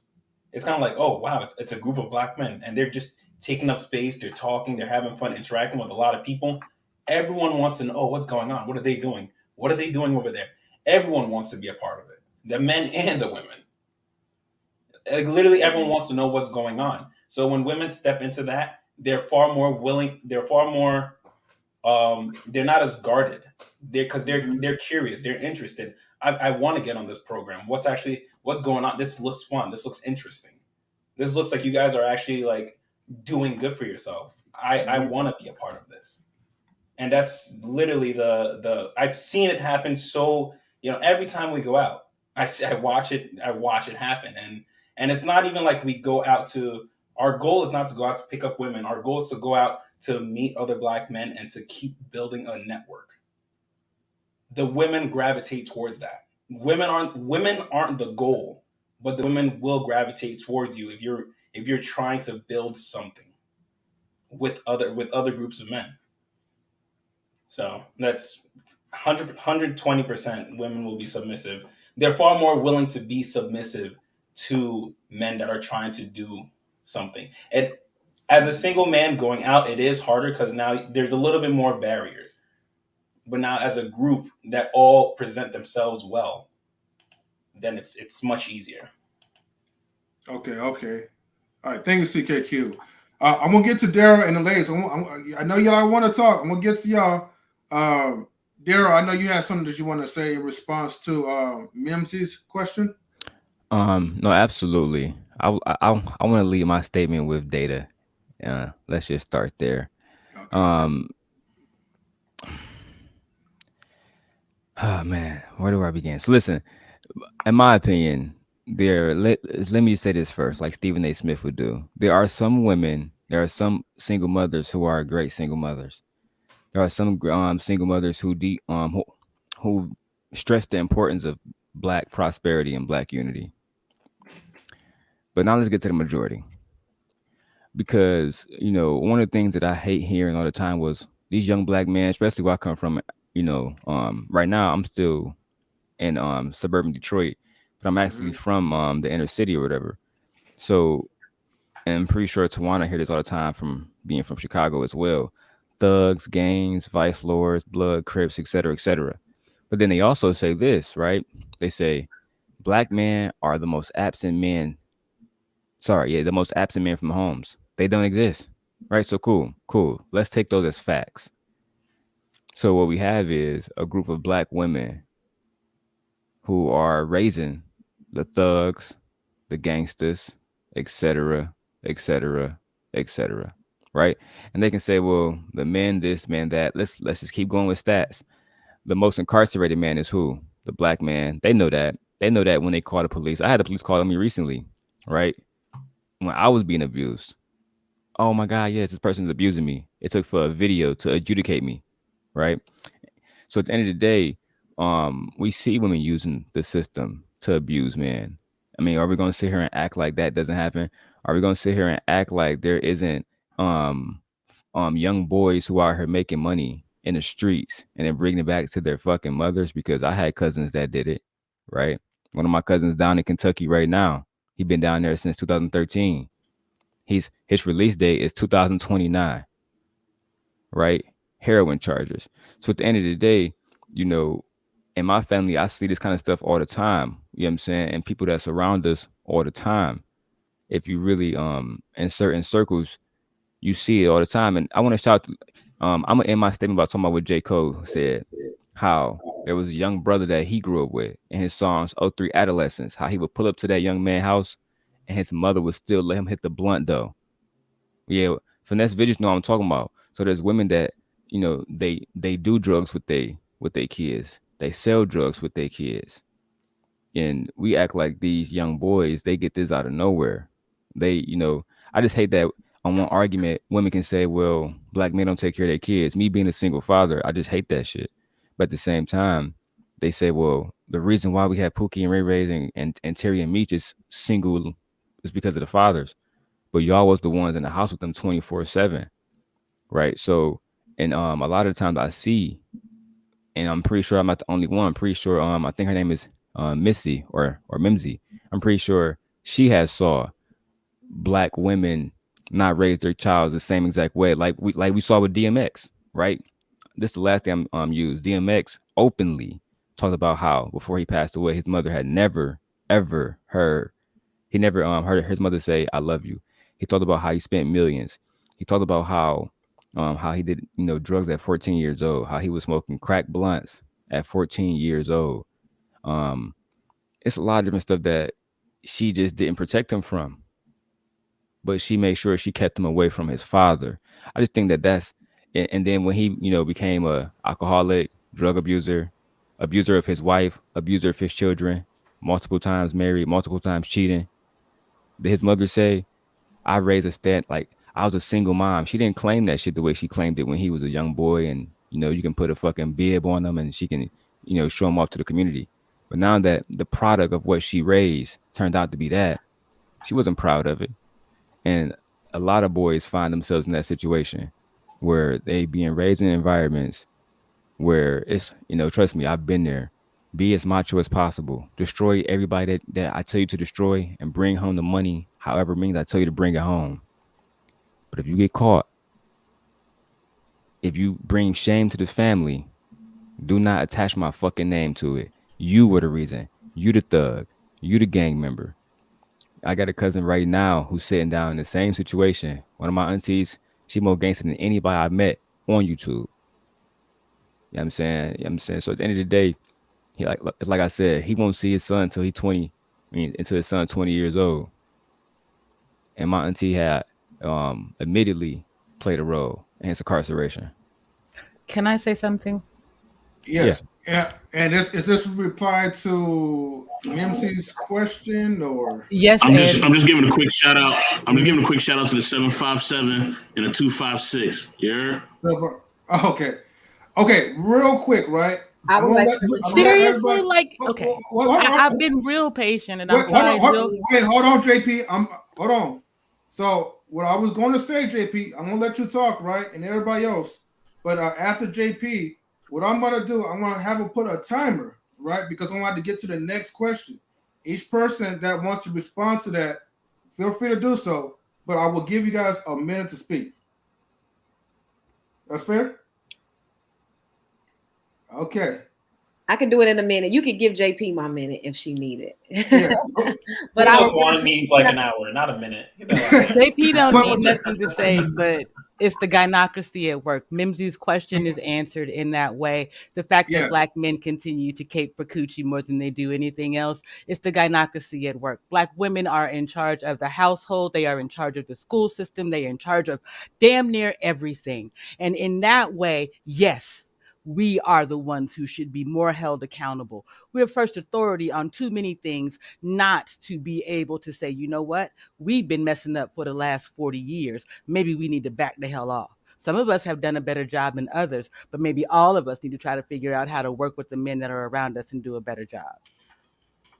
Okay. That's what's up. I agree, Thank you, JP. Yeah. That's that weed talking. I'm about to go hit that bowl now. Hey, me too. Clear it up. I'll see y'all in the streams. All right, JP, definitely good to see you. Thank you for joining. Can I take a different approach? Because for me, you hear, I guess what the media told you a single Black mother is, an absentee father, a woman who don't have support, and I believe that Daryl and JP kind of push that same narrative, but I'm going to say this, that there has been studies to combat that, and that men are actually active in the homes with women. And a lot of people don't recognize that a lot of Black people don't get married as a rebellion, not just, they don't want to be married, but it's been for centuries, marriage was not legally recognized. We were partnering with people, even back in slavery days, we were partnering with people. We were just not legally recognized. And so that carried on for centuries, and Black people kind of adapted that. Black men are in the home. Where do you think these children are coming from? I can't stand when people say that. They say it like it's true. I'm like, dude, what y'all think these damn kids? You think she having kids with another woman? Like, she's having children with these men. There's been studies to show that these men are active in their homes or active with their kids, that Black men are the most active fathers, okay? To combat also, there's a study, and I shout out to the information man, because I actually tuned into one of his lives, and he was actually talking about dismantling this whole idea that there's more Black men in prison than there are in college. Because there's way more Black men in college than there are in prison. There's 740,000 in prison, but there's over 1.4 million in college. So let's highlight that. We never talk about that. We highlight the men that are in prison. Yes. So in every culture, there's going to be Black men and Black women who teach their kids, things that we don't support. But is that overall what Black people are teaching their kids? No.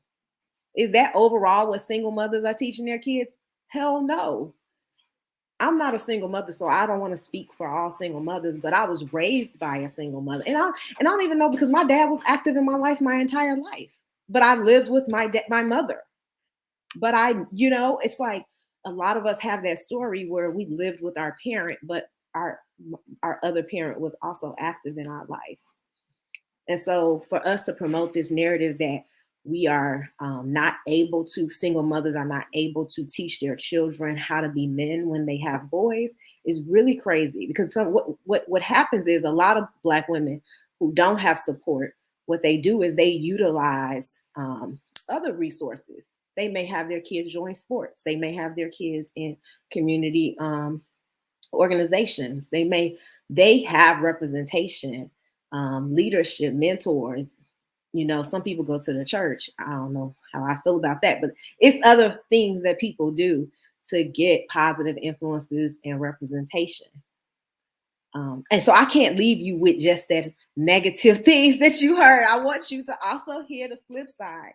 And the women who are, my son is in all types of basketball events, but his dad is active in his life, But my dad is in, my son is in outside of his dad influence. I have other things that I have engaged him with so that he can get a well-rounded perspective on what it's like to be a man. So I just disagree with that entire narrative that Black women are creating these monsters. We can't create them by ourselves. I mostly agree with you. The only pushback that I have, and I agree with everything you said, is just that college usually lasts, let's say, 4 to 8 years, depending on what degree that you go into. Some of these men are out of their children's life the whole 18 years. Some of these, a lot of prison sentences last longer, and therefore they have more impact. Also, when I don't know how it is everywhere else, but when you get out of prison in Michigan, for example, there was a woman who wrote a book called The New Jim Crow, right? Her name is Michelle Alexander from California. So she talked about this a lot, and she talked about how when Black men get out of prison, they don't have any access to federal loans, so they can't go to school. They don't have any access to certain subsidiary housing, so they can get Section 8, et cetera, et cetera, et cetera. And they lose a lot of employment opportunity, regardless of if the charges are even true or not, right? So what position does a man have if he doesn't have education, if he can't get a decent job so he can provide, and he's not in a situation where public housing that he's paying taxes on, again, he doesn't have access to those different things. When somebody comes out of school, they have access to those different things. So I think that comparison is always a little bit weary, because somebody can go to jail. There's men in jail right now for selling a gram of weed who did more time than fucking Kyle Rittenhouse for shooting people. And I'm just saying, it happens every single day. There's sentences like that where African Americans find themselves being served more time than their counterparts and serve more consequences because of that. Yeah. And even with CPS, when certain crimes, if it's violent or drug related, you might as well give that CPS shit all the way up. You're pretty much done with Child Protective Services. So but I'm not disputing that men who come out of prison don't have resources and have a difficult time. What I'm saying is that the narrative is being pushed that more Black men are unconstructive than there are that are, and that is wrong. And that's wrong for us to put that narrative out there. I agree. I do agree that Black men who go to prison are wrongfully accused. I mean, that's a whole nother discussion, and I didn't want to get into that. But yes, but can we also flip side the men who do go to prison are more likely to marry. If I could real quick now, there are men that aren't present, and it's not because of drug related offenses or going to jail or anything like that. Like my father, for example, was he over 20 years in the military, right? So after my parents split, a lot of his time after me and my brothers were not with him, the only option, I'm not gonna say the only option, but the best option for him at that point was to go on as many deployments as he can, because anybody that knows about the military, most of your money is made TDY or deployed. Right. So because of that, he wasn't there. Now, was he still active? Did he still make the phone calls? Was he still sending letters? Was he still making the child support payments on time? Yes, he was doing that. But what I needed was him to be in the house with me. What I needed was for my mother to be able to drop me off so he can run drills with me in the backyard, or he can help me work on my phone when I'm running track, or he can talk to me about girls, or tell me, I had this crazy dream last night. Like I didn't have a man explain to me what a wet dream was until after I already had kids. You know what I'm saying?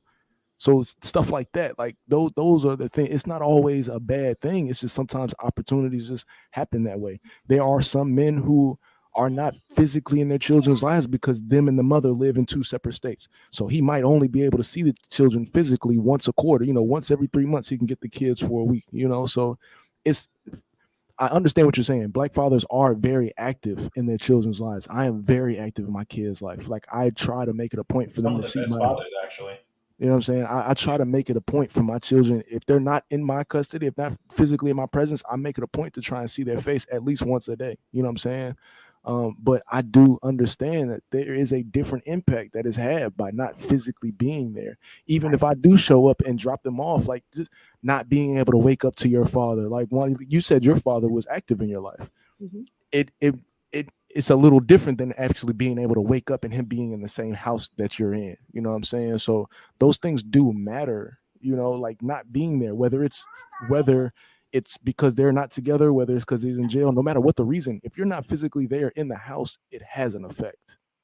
You know what I'm saying? So I do agree with you. I don't want the narrative to always be pushed like black fathers aren't in the house because they're criminals and drug addicts and things like that. But we still have to understand. And it's not only single black mothers. Like no man is involved, and the single black mothers are 100%. solely the ones directing these kids and into a straight. That's the narrative I'm trying to dismantle. I understand. So then, think their fathers are more active than what people and so then, do you feel that the problem is just in general as parents, that the parents are not properly teaching how the children should be in order to grow prosperous? And if so, do you feel that that is a problem in a leading by example situation as a whole in your community? Or do you feel that it's like that, of course, kids just don't listen to their parents and they're going to do the complete opposite of whatever your parents say because that's what we do? That's a hard. That's a Feel lot. free to gloss over this question if it's too deep of a smoke. I don't, I'm sorry. I'm sorry. I don't have filters. What was the question? I'm sorry. Repeat it. Because like the original question was like for single moms, like if they educate, their young sons and daughters, I guess for that matter, on how they should be in order for the black community to be better, right? So sorry, real quick, I don't mean to Okay. interrupt. CKQ, he has to go, but I want him to shout out his YouTube channel real quick, and then we could continue this conversation. Go ahead, CKQ. Oh, wow. You gave me the big screen and everything. Listen, if you haven't already hit that like button, this has actually been a great conversation with all of you. M3, thank you for having me, Mr. Best in the World. Always love the conversations that you guys are having here. If you guys have some time, you want to go to my YouTube channel, CKQ Podcast. I'm the host, Clement. I have a similar panel to this where we talk very interesting questions with gender dynamics, men and women, how we play into bigger society. So that's my channel, and if you have some time, check it out. All right. Thank you, my brother, and have a good night. Enjoy your conversation, guys. Okay. Real quick, we can still continue this conversation. I'm just gonna highlight number 4. But continue what you were saying. I know you had a question you want to ask Mimsy, so my bad for interrupting you. No, it's okay. I'm honestly, I'm sorry. I just like completely like no, your you stream good. No, another way. No, it was getting good. So I was entertained. But OG Patrice, so the original question was for like single parents, and then what is your name? Juana? Juana, yeah, Juana. Okay, so then Juana, Juana. thank you. Yes, I'm sorry. I don't know names yet. I'm That's working on okay. it. No problem. So Juana was saying that it's not a broken household every time. Like the parents, they're there. You know, there's men there, there's women there, there's dads and moms. So now my question is kind of being converted to, is the problem just coming straight from the parents not properly educating their children? You know, on how they could be better as a whole, whether you're single mom, single dad, or nuclear family, step parents, whatever it is. Or do you think that it's just as usual, there's children rebellion and they're just going to go against whatever parents say because that's what we do? I think it's possibly a combination of both. Also, with the combination of depending on which generation you're talking about, right? When I came up, it was more of a village and a community that raised me through the school system. By the time I had my son, who's a Gen Xer, um, that sense of community was still going on, but I saw it slowly dwindling and dying out when the crack epidemic hit in the 80s, right? So, and there's also systems created, and whether the father was in the home or not, some of our children would start maybe having behavior problems for whatever reason. They might be acting out because mom and dad broke up. They might be acting out because dad's not in the home. My son started acting out a little bit because his father wasn't there because his father was serving his country, so he couldn't always be there. I couldn't. But it was difficult for my son to understand that. And then there's a thing called, and I don't know if a lot of black men and women are aware of this, but then I believe in the late 90s they put this thing in our school system called the school to prison pipeline, and it was specifically designed, and it disproportionately impacted Black and African American boys and girls. 2 million of our students, K through 12, Black girls and little Black boys. And it started with, say, if they are in the public school system and they get into their first fight. It was designed, the system was designed differently for little Black boys and girls to get in trouble.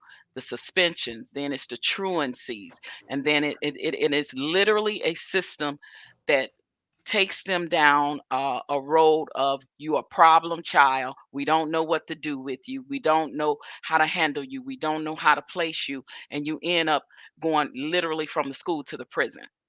So there was no type of resources because they took all the funding out of the urban communities. After school programs that me and my son grew up with having, by the time his child get there, they're gone. The funding is depleted.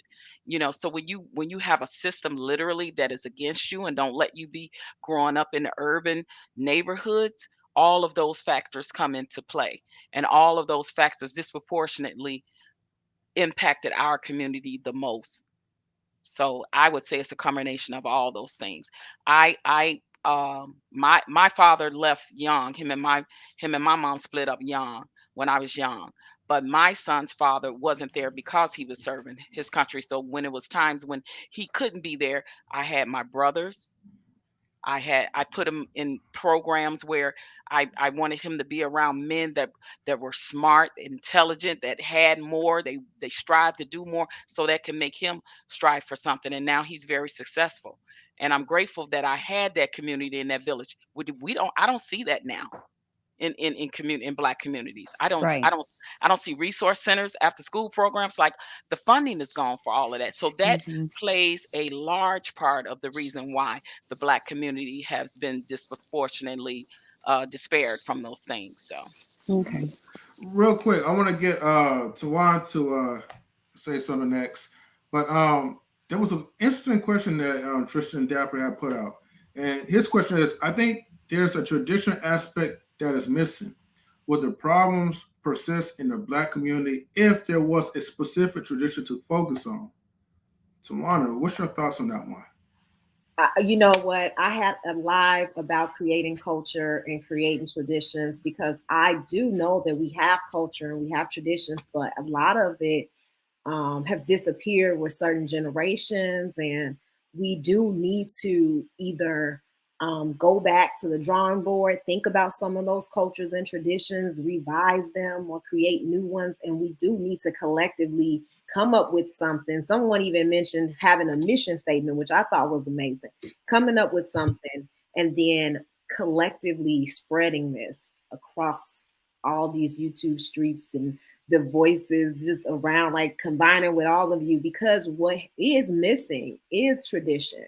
Because a lot of the cultures that we are told to emulate, for instance, the Eastern culture, right? They constantly compare Western culture to Eastern culture, and oh, we need to emulate them and we need to imitate this about their culture. But a lot of what they have is values ingrained in religion and rooted in, you know, their entire culture, their infrastructure. Everything runs based on that. And that's not how it runs here in the Western culture. It's hard for us to imitate an Eastern culture lifestyle here. So it's almost unrealistic. So Black people, we do have a lot of traditions and customs that we no longer acknowledge, or like OG Patrice said, it's no longer part of our community. I was in aftercare programs when I was young and things like that as well. So a lot of those things are missing. But I also want to say that access is a huge issue in our community. Not just people don't want to participate, it's access, it's funding. You know, it's a lot of different things that prevent people from being able to engage. And I work with programs that specifically go in communities that struggle with access and help provide those opportunities. But a lot of people are afraid to interact with their community and engage with their community, you know? And so a lot of those things, trust building and things like that, have to go on when you go into a community that's troubled and you try to, you know, help with programming and, or, you know, or even come in and provide resources. It's not like people just running in line to get those resources. You have to come into communities and build trust, you know, and trust comes from being invested or ingrained, right? Like they're not just trusting anyone who comes in the community. So it's a lot of institutionalized things that maybe we can't really explain, right? In this one, it's a lot of institutionalized things that happen that may cause other things. You only see the result of it, right? You don't really see the covert things that are happening behind the scenes. It's really too much to get into, I guess, in 1 or 2 minutes. And I do have to go. And it's also not an instant result. It takes time. It takes time. And there are initiatives that are pushing to provide these resources, to give people a holistic approach, you know, give career pathways, to offer college education, offer all these different avenues. And, you know, it's so much initiatives going on, but like you said, it's going to take time for us to see results. Tawanna, I want to highlight you real quick so you can shout out your social media. So get ready, girl. Oh, okay. Bam. Well, hello. And I love the braids, by the way. Oh, thank you. Thank you. Me too, honey. Me too. Okay. Please go to my channel, Wanna Chica. I have a show called Gems and Jewels, and I go live every Sunday. And I would love to continue these conversations with you guys there. I usually talk about some stuff, but I usually have a little fun with it. And make it a little bit lighter. So please follow me. It's just Wanna space Chica. And again, it's Gems and Jewels, and we talk about a variety of different things. And thank you, M3, for inviting me. I'm sorry, I just keep on, you know, wanting to call you. Never mind. But thank you. You're good. And everyone else to the panel, I appreciate this conversation, and I will be back. Don't worry, I will be back. Good to have you, Wanna. Yeah, definitely. I'll be right back. I'll be right back. You speak such good wisdom, so I appreciate her, you know. All right. I was going to say, I think the Okay. foundation to change is resources. If you don't have the resources, there's only but so much you can do. But if you don't own the resources can be taken away from you.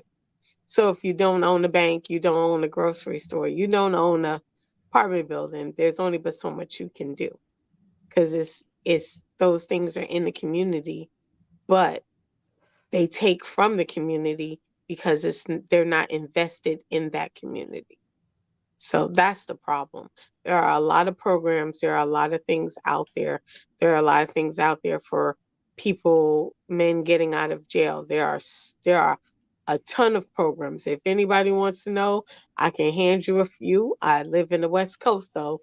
I work for a company that has tons of programs for them, housing, jobs, everything. But once again, it's the resources. If there's no resources in the community doesn't strive as much and it will deteriorate. So it's not so much as about traditions, it's everyone is trying to make ends meet. There's nothing in the community to make it flourish. So to me, traditions sometimes go by the wayside at that point. All right, thank you, Queen, for your perspective. Shout out to Mr. O as well. You'll see Mr. O. Salutes to Mr. O. Thank you for tuning in. Okay, let's get to the number 4 question, and also, Mr. O, if you're still here, like, feel free to join the panel to give your perspective. The title is "The Power Black Men Have When They Are Unified." Okay, so number 4, is Black unity a concept based on reality or a myth? 100 watts. You want to answer this one first? This is a concept that is based on reality because we've done it before. It's not like it's something we pulling out of the sky. It's not like something that can't be achieved. We've done it once, twice, 3, 4. We look, man. It's not impossible. We've been here before. Okay. Mm-hmm. Some of these concepts that we're attempting to build on right now are concepts that were that we're building off in the past, from things in our history, and it doesn't mean and I think that a lot of people, when they come on these platforms and they have these conversations, they don't want to talk about slavery is because we've done so much since then that sometimes going back that far kind of derails from what they're trying to build on, which I can kind of understand, but it is a part of the history, but it's not a myth. It's a reality. We've done it before and we can do it again. All right, cool. Mimsy, what you think? I agree. History repeats itself, and unity, is natural. You know what I'm saying? We're not solitary people, and as long as we have the same goals and the goals are positive, I don't see why it should be a problem for. I mean, it's clearly what you guys want. You want unity.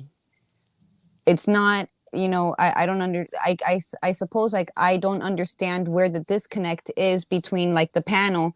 Like, you guys rated my channel, you were super united. I don't even know if you like know each other in person, and you guys came like powerful. You know what I'm saying? Ready to fuck shit up. I don't know if you can use profanity in this stream or not, but like, you can fuck shit up. yous were ready to like party. And so, like, if yous can do that on a solitary stream with like 7 people watching, imagine the power that you guys can do, again, taking it bigger. I told you that on my own stream, and on on Black Man United stream. Like, you guys, you have the power, literally, to just with your voices and your masses, and you put what you want out there. People are listening, and I think that Black unity is not a concept based on myth. It's scriptural. You know what I'm saying? Like, it's literally a giant community, right? So I don't understand, like, why it's so difficult to bring it from an internet this is a worldwide internet, but it's not a worldwide thing. Why? Where's the disconnect here? And I think that once the entire Black community, who obviously wants to prosper, You want to be prosperous, progressive, intelligent. It's clear. I can see it here. We've had very wonderful conversations and no one here is dumb, so this is not something based on a myth. This is something absolutely possible. History repeats itself and everybody's struggling, and the struggle doesn't last forever. There has to come to an end to it. You just all have to focus on the same goal, and it's clear that you have it. Just like keep your, I think emotions play a big part in it too, though. Like, emotions don't matter. Keep our emotions out of it. It doesn't even matter what race you are. Like, as human beings, like, treat others the way you want to be treated, love each other, and unity shouldn't be a problem. You know what I'm saying? If you all have the same goals. Yeah, I like what you're saying. Can I piggyback off that? Sure, ma'am. Ma'am, you are 100% correct. Our biggest problem within our community is too much individualism. We are now living up under a time in a society, unfortunate, where a lot of our people are so divided because of selfishness, self-centeredness, self-absorbedness. And if you don't ride the way they want you to ride, then they don't want to be down for the ride. And when I say the ride, I mean the bottom line, because we can all not have to align with the same things, but our bottom line is the same thing. We want unity, do we not? So if I choose to go right and you go left and we meet in the middle, and the bottom line gets done, when I get done, I can go back to my right and you go back to your left. Black people don't get that though. It's either you get on and ride with me or I ain't riding with you. That's where we at in America, unfortunately, with the black culture, and that's going to be to our detriment and to our downfall if we don't get it together. I've sat on several panels and say, this is why I fight so hard for ADOS. This is why I go and I ride so hard, because we don't have shit, and now we have an opportunity to take a bill to Congress, to get a wrong righted. But I fight my people more than I fight any other race of people because of that, and that's the part. That is, again, oh, I ain't down with that. Now you're going way back. You're going too back. You're going too far back into slavery. We the only group of people that say that about our own people, but we don't hear none of our other counterparts that got reparations say that about their own race. Victim Olympics. But my biggest fight is my own people. When I say go to ADOS101.com, y'all, support. Become a part of that movement, because if we get that bill passed, we all gonna benefit from that. If we get that bill passed, everybody that is ADOS gonna benefit for that. What is ADOS? Oh, it's a no problem. It's American Descendants of Slaves. Wow. Okay, I was totally off in my brain. Yeah, Got it. And we're not saying we want to go back to that time, but we're saying we want to get paid that debt for that time, just like our Jewish counterparts, the Italian counterparts, the Japanese counterparts. I repeat the same thing over again. You never see those races of people fight against each other for what they got. So when I sit on panels and I say this is why we so divided and why we have been conquered as a race of people, is because we fight each other too much and we missing the bottom line. The bottom line is we want unity. The bottom line, if we want any type of resources to build our own communities, to have our own thing going on, to build our own hospitals, to build our own educational institutions, to build our own health food stores, to build our own businesses. Do you know what 12 to 14 trillion dollars could do for ADOS people? Damn, that's the number. But it That's will, for 12 to 14 trillion dollars. Jesus. And the number and it's still rising on interest, okay? But trying to get our people to just even go to the website and support. There is a sister in Georgia that is running for U.S. Senate, the only black sister that is running, that is for reparations, that has the power, if she's voted in, to take the bill to Congress. OG Patrice, I I might have to make you a YouTube model so that way you could share the link, and that way you could get people to click on the link and sign up. We could definitely try to do something. Do it. We should definitely have like maybe in one of our knowledge in the afternoon live streams, we could talk more in depth about reparations, and you could pass the link or send to my private chat, and then we could post it on there. Try to get people to sign and Yo, fill out. real talk, like that's you should like make a whole stream based out of it, because like Yeah. obviously not everybody knows what that is, but like people will back the idea. You know what I'm saying? Mhm. It doesn't even matter like what race we are. You know what I'm saying? We we want to support people, you know, and I think that that is a wonderful idea. I don't know how you do it, but like whatever it is you want to do with that, like I do. Yeah, Yes. I put it in the back chat, and it's in the main chat. And I appreciate that because I just shared it too. we now have we have a coalition, a group of women, which are white women. It's called White Women for Reparations. That's big. I didn't have to fight them for them to join. I had to fight my people to get them to join. You see what I'm Oh saying? man, yeah. So when we talk about unity, we have to understand even back then, even though Malcolm X and Martin Luther King were on two different sides of the spectrum. Martin Luther King was for peace. Malcolm X was for by any means necessary. I'm coming to get mine. But at the end of the day, even though they didn't agree, they had a bottom line core value of unity that they wanted to see for our people, equality that they wanted to see for our people. And that what do you call it? That oomph, that drive, that determination, it has slowly died in our communities, slowly. And now because of Hollywood, the media, reality TV, social media, it's about individualism and how much I can shine and how much I can show you my designer wear and own It's shit, and how much self-idolatry. I can sit on my platform and I can, and I can up this person and up that person. And I want to live my life vicariously through celebrities. It's that. It's all of that, and there is no bottom line for us. First of all, we don't even have a black agenda.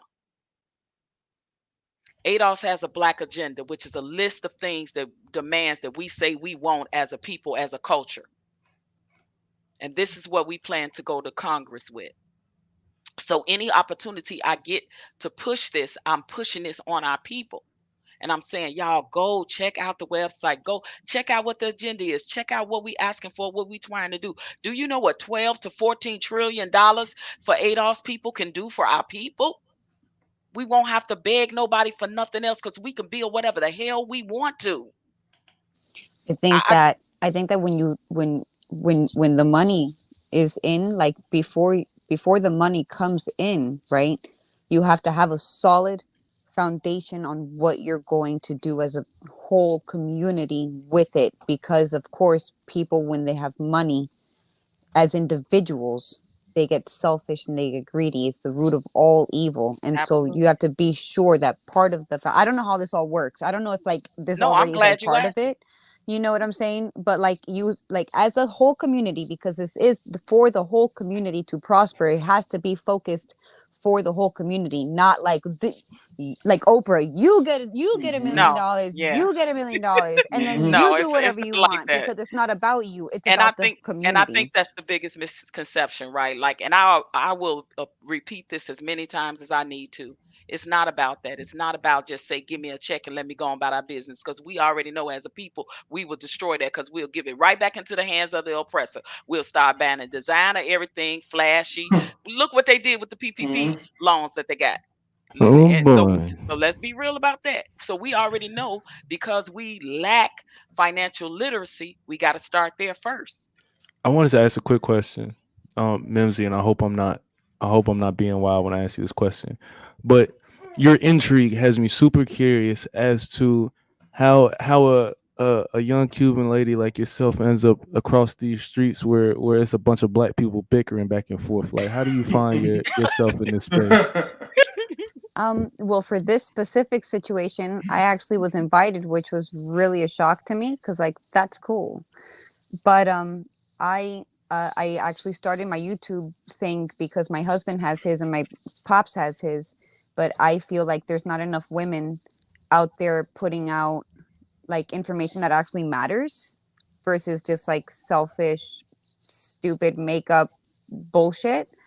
None of that matters. So I actually, I'm on my husband's bandwagon. We're on the scripture thing, and I'm very uncomfortable and I'm very nervous. So I was like hopping on different people's streams, and then I found Kaya. And then she bullied me onto her stream to promote my channel. And then from there, everybody ended up in my stream because, that whole conversation happened. And then we ended up in Black Man's stream. And then I ended up in Kaya's stream. And then I got invited here, and now here I am. And you know what? I want to say this because I do got to get ready to get out of here. But I do want to say this. What you just said is exactly why I believe in our people, right? The fact that she showed up on one person's stream and everybody showed up on hers, like, we had, like, it's clear, like, we have the ability to do it. Yes. You know what I'm saying? It's not like we don't have it in us. It's not like it's not part of our nature. It's fighting our nature, which is the problem. You feel me? So Exactly. Mims, I Exactly. appreciate, you know what I'm saying, your perspective. I appreciate you being here and willing to at least have the conversation rather than just pushing, well, y'all need to do this, and maybe if you do that, then y'all, you know what I'm saying? Like, I definitely appreciate you. I don't know where you guys are coming from. I'm not in the same situation, and you don't know where I'm coming from. So, like, I don't know. No, but I'm glad you asking the questions, right? Like the critical questions, because having questions come, from a different perspective is definitely give you the chance to, like, wow, let me think of this coming from her, coming from this angle, coming from that angle. So just being able to give a different perspective is definitely, I definitely welcome it because it challenges me to definitely like dig deeper and look deeper and research deeper. But my fight is first and foremost for my people. I've been with ADOS about 4 or 5 years now. On this journey for reparations for our people. It was presented before when Obama was in there. He absolutely smacked it down. And I worked his campaign. When he was running for president in Nevada, and that's when I became ADOS Nevada, and that's when I worked his campaign, and saw that his last 4 years, he definitely could have done something for our people, and he didn't. And I know he's handpicked, and I know there were certain things that his hands were tied in, but it was things that I know from the inside. I'm telling you, I know he could have done and he didn't do. So that was the disappointment for me. But again, I will never scar his name, scar his legacy of being, the black president for us, and whatever for what it was. He didn't do anything more harm to us than no other president. He didn't give us anything no more than any other president before him. So like I am not, I'm not shocked by that. I'm not surprised. My bottom line is I want our people to be fighters, and have something to fight for, and reparations is definitely something worth fighting for. I know they think it looks glim now, but I promise you, if we got more people on board, and everybody in their city told somebody in their city and told another relative in another state, I believe it could be more powerful. And it'll just be something that we can get behind and support like we do anything else. Just like we support when we going about them Jordans, and we support when we going about them designer clothes. I think our focus is wrong. We spend $7.2 billion in the hair care industry. Black women do in the beauty industry. I think our focus is wrong. All right, brother Watt. Wait, Much hold love on. to you. Before you go, I wanted to give you the shout out. So don't leave yet. So what's happening, what it is, I go by the name of 100 Watts, and I love those that love me. Look, I need y'all to do me a favor. Go down to YouTube, search Finesse Visions, hit subscribe, tap that bell, and make sure you tap all so you get all notifications when we go live and videos drop, because I promise you plenty more work is coming. Shout out to M3, Mr. Best in the World, to Queen, everybody here at Knowledge and Relationships. You guys keep doing what you're doing. I hope to see you guys at the top, because it's going to be lonely up there. So y'all got to come with me. OG Patrice. Yes, I got you. Salute, salute. Mimsy, it was nice to meet you. I look forward to running into you again here in these YouTube streets. And everybody in the chat, man, peace and love to each and every one of y'all. Y'all have a good night. Good night. All right. Good night, my brother. Peace, peace. Good night, bro. So, okay, real quick. So, I put up a poll for people to respond, and the poll is: would you like to see reparations topic on Knowledge in the Afternoon this Sunday at 1 p.m.? So far, we have 86% of people saying yes, 14% of people saying no. So, of course, with that being said, hold on, let me make sure I end this poll right now. So, of course, with that being said, yeah, we're definitely going to try to have a reparations topic for this Sunday. Miss OG Patrice, I would definitely love to have you aboard. Mimsy Limbs, you're always welcome to join in as well, too. Man, I love your perspectives, by the way. It was very intriguing. Good, humbling questions, and the answers was pretty good. So I definitely appreciate that a whole lot. So, but yeah, with Knowledge in the Afternoon at 1 p.m., stay tuned for that. Also, other announcements as well, too. Stay tuned this Wednesday at 7 o'clock p.m. Pacific time, by the way, for another episode of Rico and Arshawn versus the Red Pill cultists. So stay tuned for that. It's definitely going to be really spicy, just like last time. So, yeah. Mr. Oh, I think I got to you already, Queen. I think in the beginning, but Mr. You know, what do you think about the number 4 question? I think it's a reality. You know what I mean? It could definitely be a reality. We just have to have a common goal and a common purpose. We do that, then anything can be reality. We just gotta stay focused. We stay focused, we good. You know what I mean? But if we don't stay focused, we get sidetracked, then it ain't gonna happen. So yeah, that's what I think about it. Okay, cool. And we're almost out of time. We got 5 more minutes. So this is what I'm gonna do. For the final question, I will have a timer. So this is just all fun. So I'll give each person a minute to respond to this question. Should all people of color pursue unity? I think it's pretty much an easy answer, but just for the fun of it, I will start my timer. Well, let me go. Actually, I was gonna say something first, but no, I'm gonna let Queen respond. Queen, you still here? MC. Yeah. Okay, Queen, I'm gonna give each and everybody, right, including myself, 1 minute to respond for number 5 before closing out. Should all people of color preserve unity? Yes. Okay. And why is that? Because that's the only way we're going to be able to move and prosper is by being unified. It's power in numbers. Strength in numbers like the Golden State Warriors, right? No, boo, no. Don't be like that. I said power in numbers. I will never co-sign to that team. All right. I feel you, though. Okay. Boo, Golden State Warriors.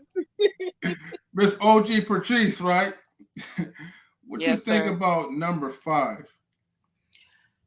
Should all people of color pursue unity? Of course. I mean, whatever that looks like for them, right? Because let's be real, all people of color don't want to be with other people of color sometimes. So, but in general, absolutely. I know for ADOS, that's my first baby. It's for my people. But I do want to see it for my Haitian people, My Jamaican people, my Trinidadians, Barbadians, Bahamians, Cubans, like whatever.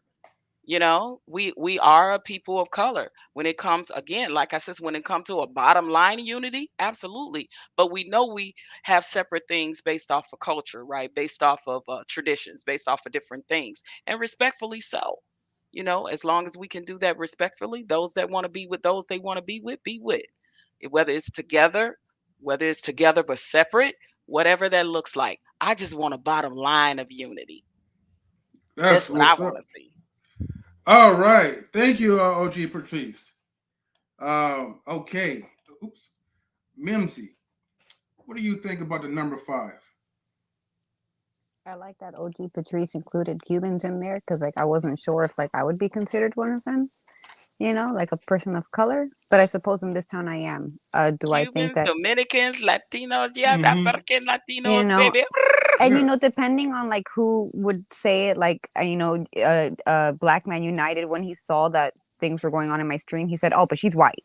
So like depending on who it is, it might be whatever it is. But either way, yes, I mean, obviously unity is what's important, with all of a matter of respect, because of course beliefs and culture and etc. are all different. But if unity is the goal, then find the unity groups, the united groups, and come together with all of the same purpose. And again, so that people, because just because we're different and we believe different things doesn't mean diversity is bad. Doesn't mean we can't all come together, still being grouped with our cool, with our like people, and then being grouped, kind of close but not all together. Community still build the basic foundation. All I right. agree. I agree. Yeah, thank you. And white is a color too, though. Like, just on the record, we're all like different colors of people. Yeah, I don't want to And leave out my Asian brothers and sisters either because they of a color. Italians, they of a exactly. color. Yeah, I mean it's widespread. Okay, I just want to Right. Yeah, no, I feel you though. All right, thank you for answering that, Mister. Let me see. Read this. What's the question again? Sorry. Sorry, let me pull up number 5. I mean, yeah, we should. I think that'll be something that's a dynamic that we should go after. A lot of times, I think it can be difficult just based on people. Sometimes we're separated by land and language as well, so that can cause separation. But when it all boils down to it, we're really fighting the same oppressor. We're really fighting the same struggle. We're just trying to survive. We're trying to do more than survive, honestly. You know what I mean? But at the basic element, we're just trying to have basic, human life and human resources. And that's really what it's about. So, yeah. All right. Thank you, Mr. All right. Let me go ahead and reset the clock and then put it on myself. So I also believe, I definitely believe that people of all colors, should definitely be unified. And if so, we could try to pursue it. Now, what are the solutions? What can we do? Well, I know like all this stuff is not in the mainstream. None of us, what we're doing is mainstream people, but however, we could build to that so then we could reach out to the mainstream crowd. I'm not saying everything's going to happen overnight, but for now, it's good to build connections, not just within like the Black community, but within all communities that are like-minded. I always believe that, we're supposed to be created equal, but we have to treat each other like we're equal and not lesser than or greater than, and that's pretty much what I'm going to say before the time goes up. But hey, I made it, right? Shout outs to everybody who participated. Actually, that was pretty fun. I kind of like doing the timer thing sometimes. Let me see. Yes, definitely a salute to the people like in the chat. Salute to the people like in a panel as well too. I definitely greatly appreciate everyone's perspective. So what I'm gonna do is I'm first gonna highlight OG Patrice. And OG Patrice, feel free to shout out like like your YouTube channel, and anything else you want to shout out.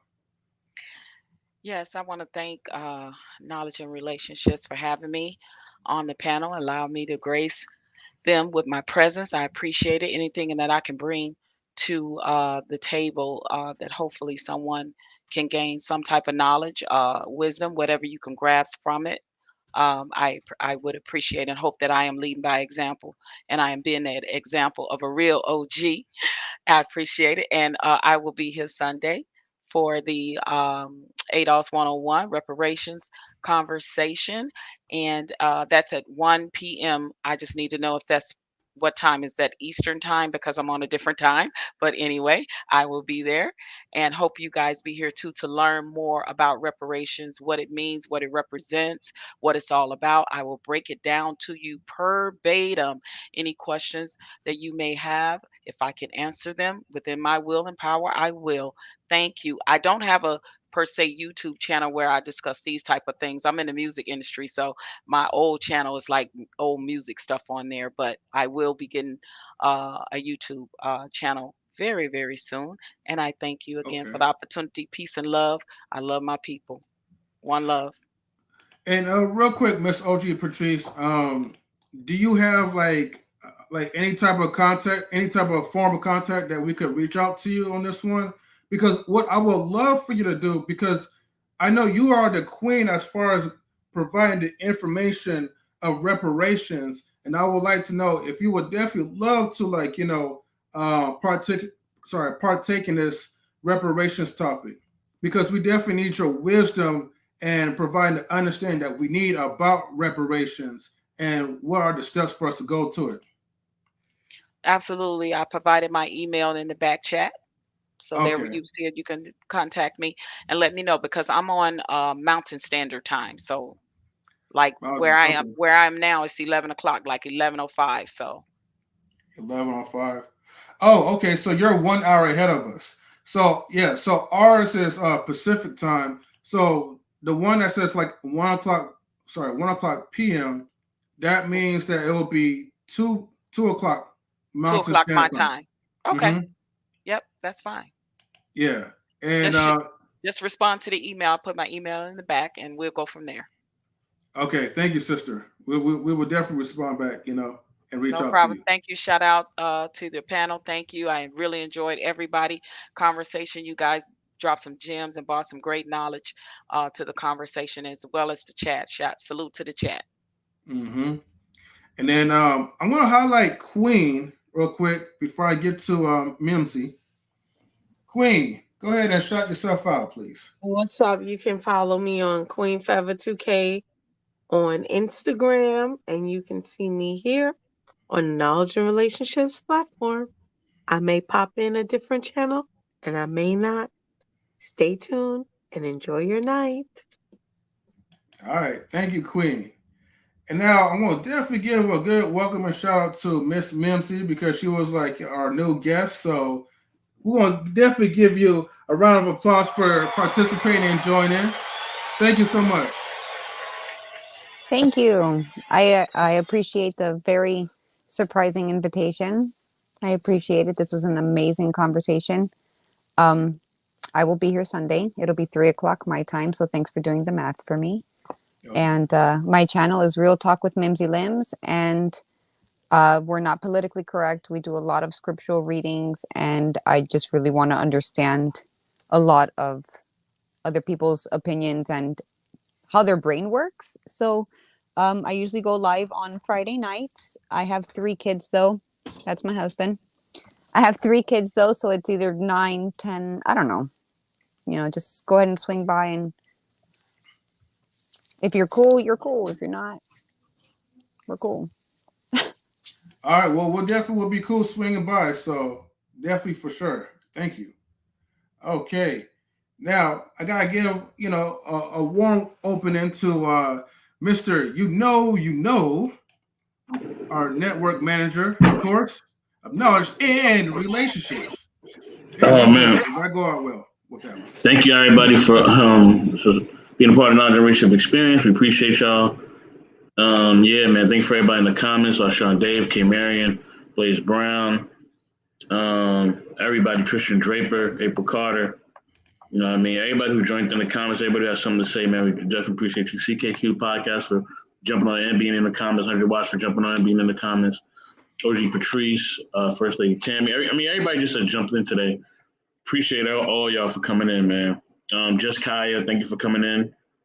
We appreciate you as well. Definitely got to give a shout out to the team. Shout out to, Miss Petty Penny. Shout out to Queen. Shout out to the Assistant Network Manager, Damo. Shout out to First Lady Tammy. Tammy. Shout out to the Music Coordinator, DJ Eddie King. What's going on, bro? And I am the Network Manager for Knowledge and Relationships. Catch me at MR if you know, 1984. Yet again, MR if you know, 1984. You know what I mean? Everybody have a great night. Thank you for joining the stream. You know what I mean? And definitely, we'll see y'all next time, y'all. Later. And 3, take it away. All right. Thank you, Mr. You Know. So thank you for tuning in to Knowledge and Relationships on YouTube. Hopefully you guys and ladies enjoy tonight's topic and learn something of how to be unified within your peoples. And so with that being said, stay tuned for our next show, which will be this Wednesday, 7:00 p.m., 8:00 Mountain Time. And I'm always getting the Eastern Time mixed up, but I think it would be 9 Eastern Time. So definitely tune in, like, subscribe to Knowledge and Relationships, and also subscribe to The Real Talk with Mimsy Limbs.